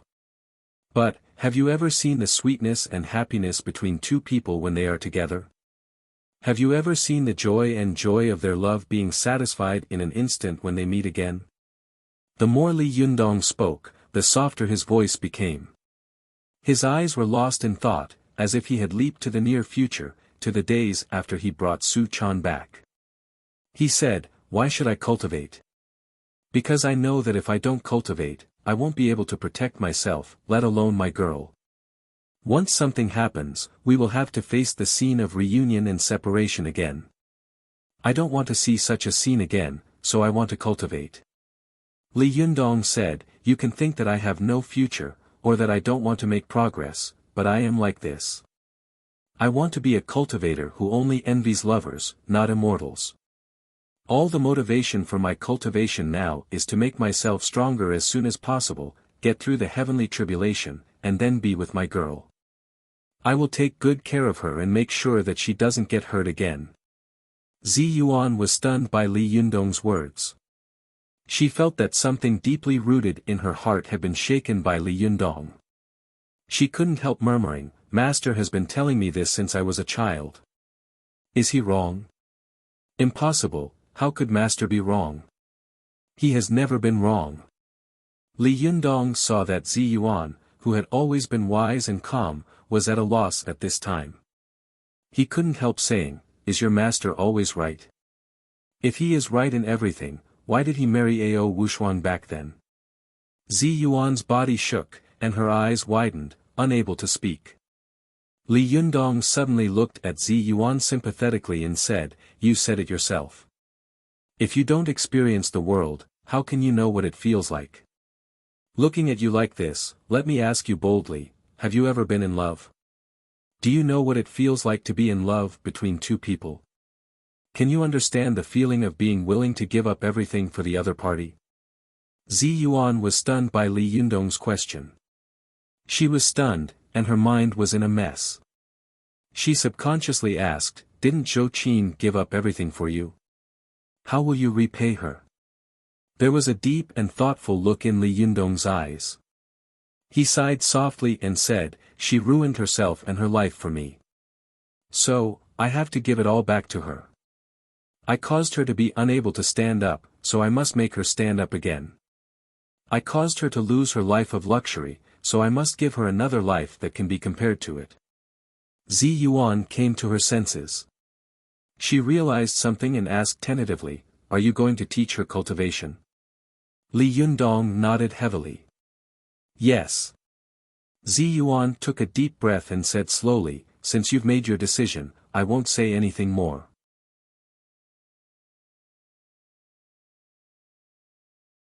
As she spoke, she turned around and continued to wash vegetables, but her movements were slow and stiff. She seemed to be very inattentive, as if she was thinking about something. Li Yundong stood at the door for a while. He thought of a few professional medical questions and asked, "How can the blood tumor in the spine dissipate?" Zi Yuan didn't look back, nor did she stop what she was doing. She said casually, "Ordinary people need to use gold or silver needles, and those with weaker skills need to use bone needles. The qi in your body is too strong, so you just need to massage the surrounding acupoints." Li Yundong smiled. "Actually, I think so too, but I can't make up my mind, so I don't dare to act rashly." Zi Yuan said lightly, "Then go and do it." Li Yundong replied in a deep voice, "I'll go tomorrow."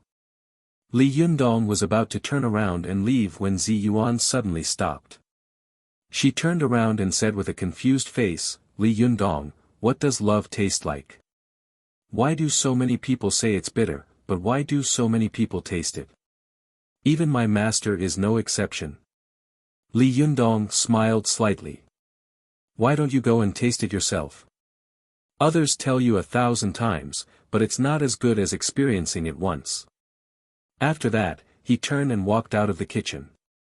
Zi Yuan stood there in a daze. Her eyes were blurred, and she sighed softly in her heart. There seemed to be a myriad of emotions between her brows, but in the end, it turned into a faint confusion. /om/. You're tuning into the Han Li's Wuxia Chronicles YouTube channel. We're so grateful for your support, and don't forget to subscribe to join us on this incredible journey through captivating stories. Your generosity through donations truly makes a world of difference, as it's the primary source of revenue that allows me to expand and enhance this channel for you. Thank you from the bottom of my heart for being a part of this adventure.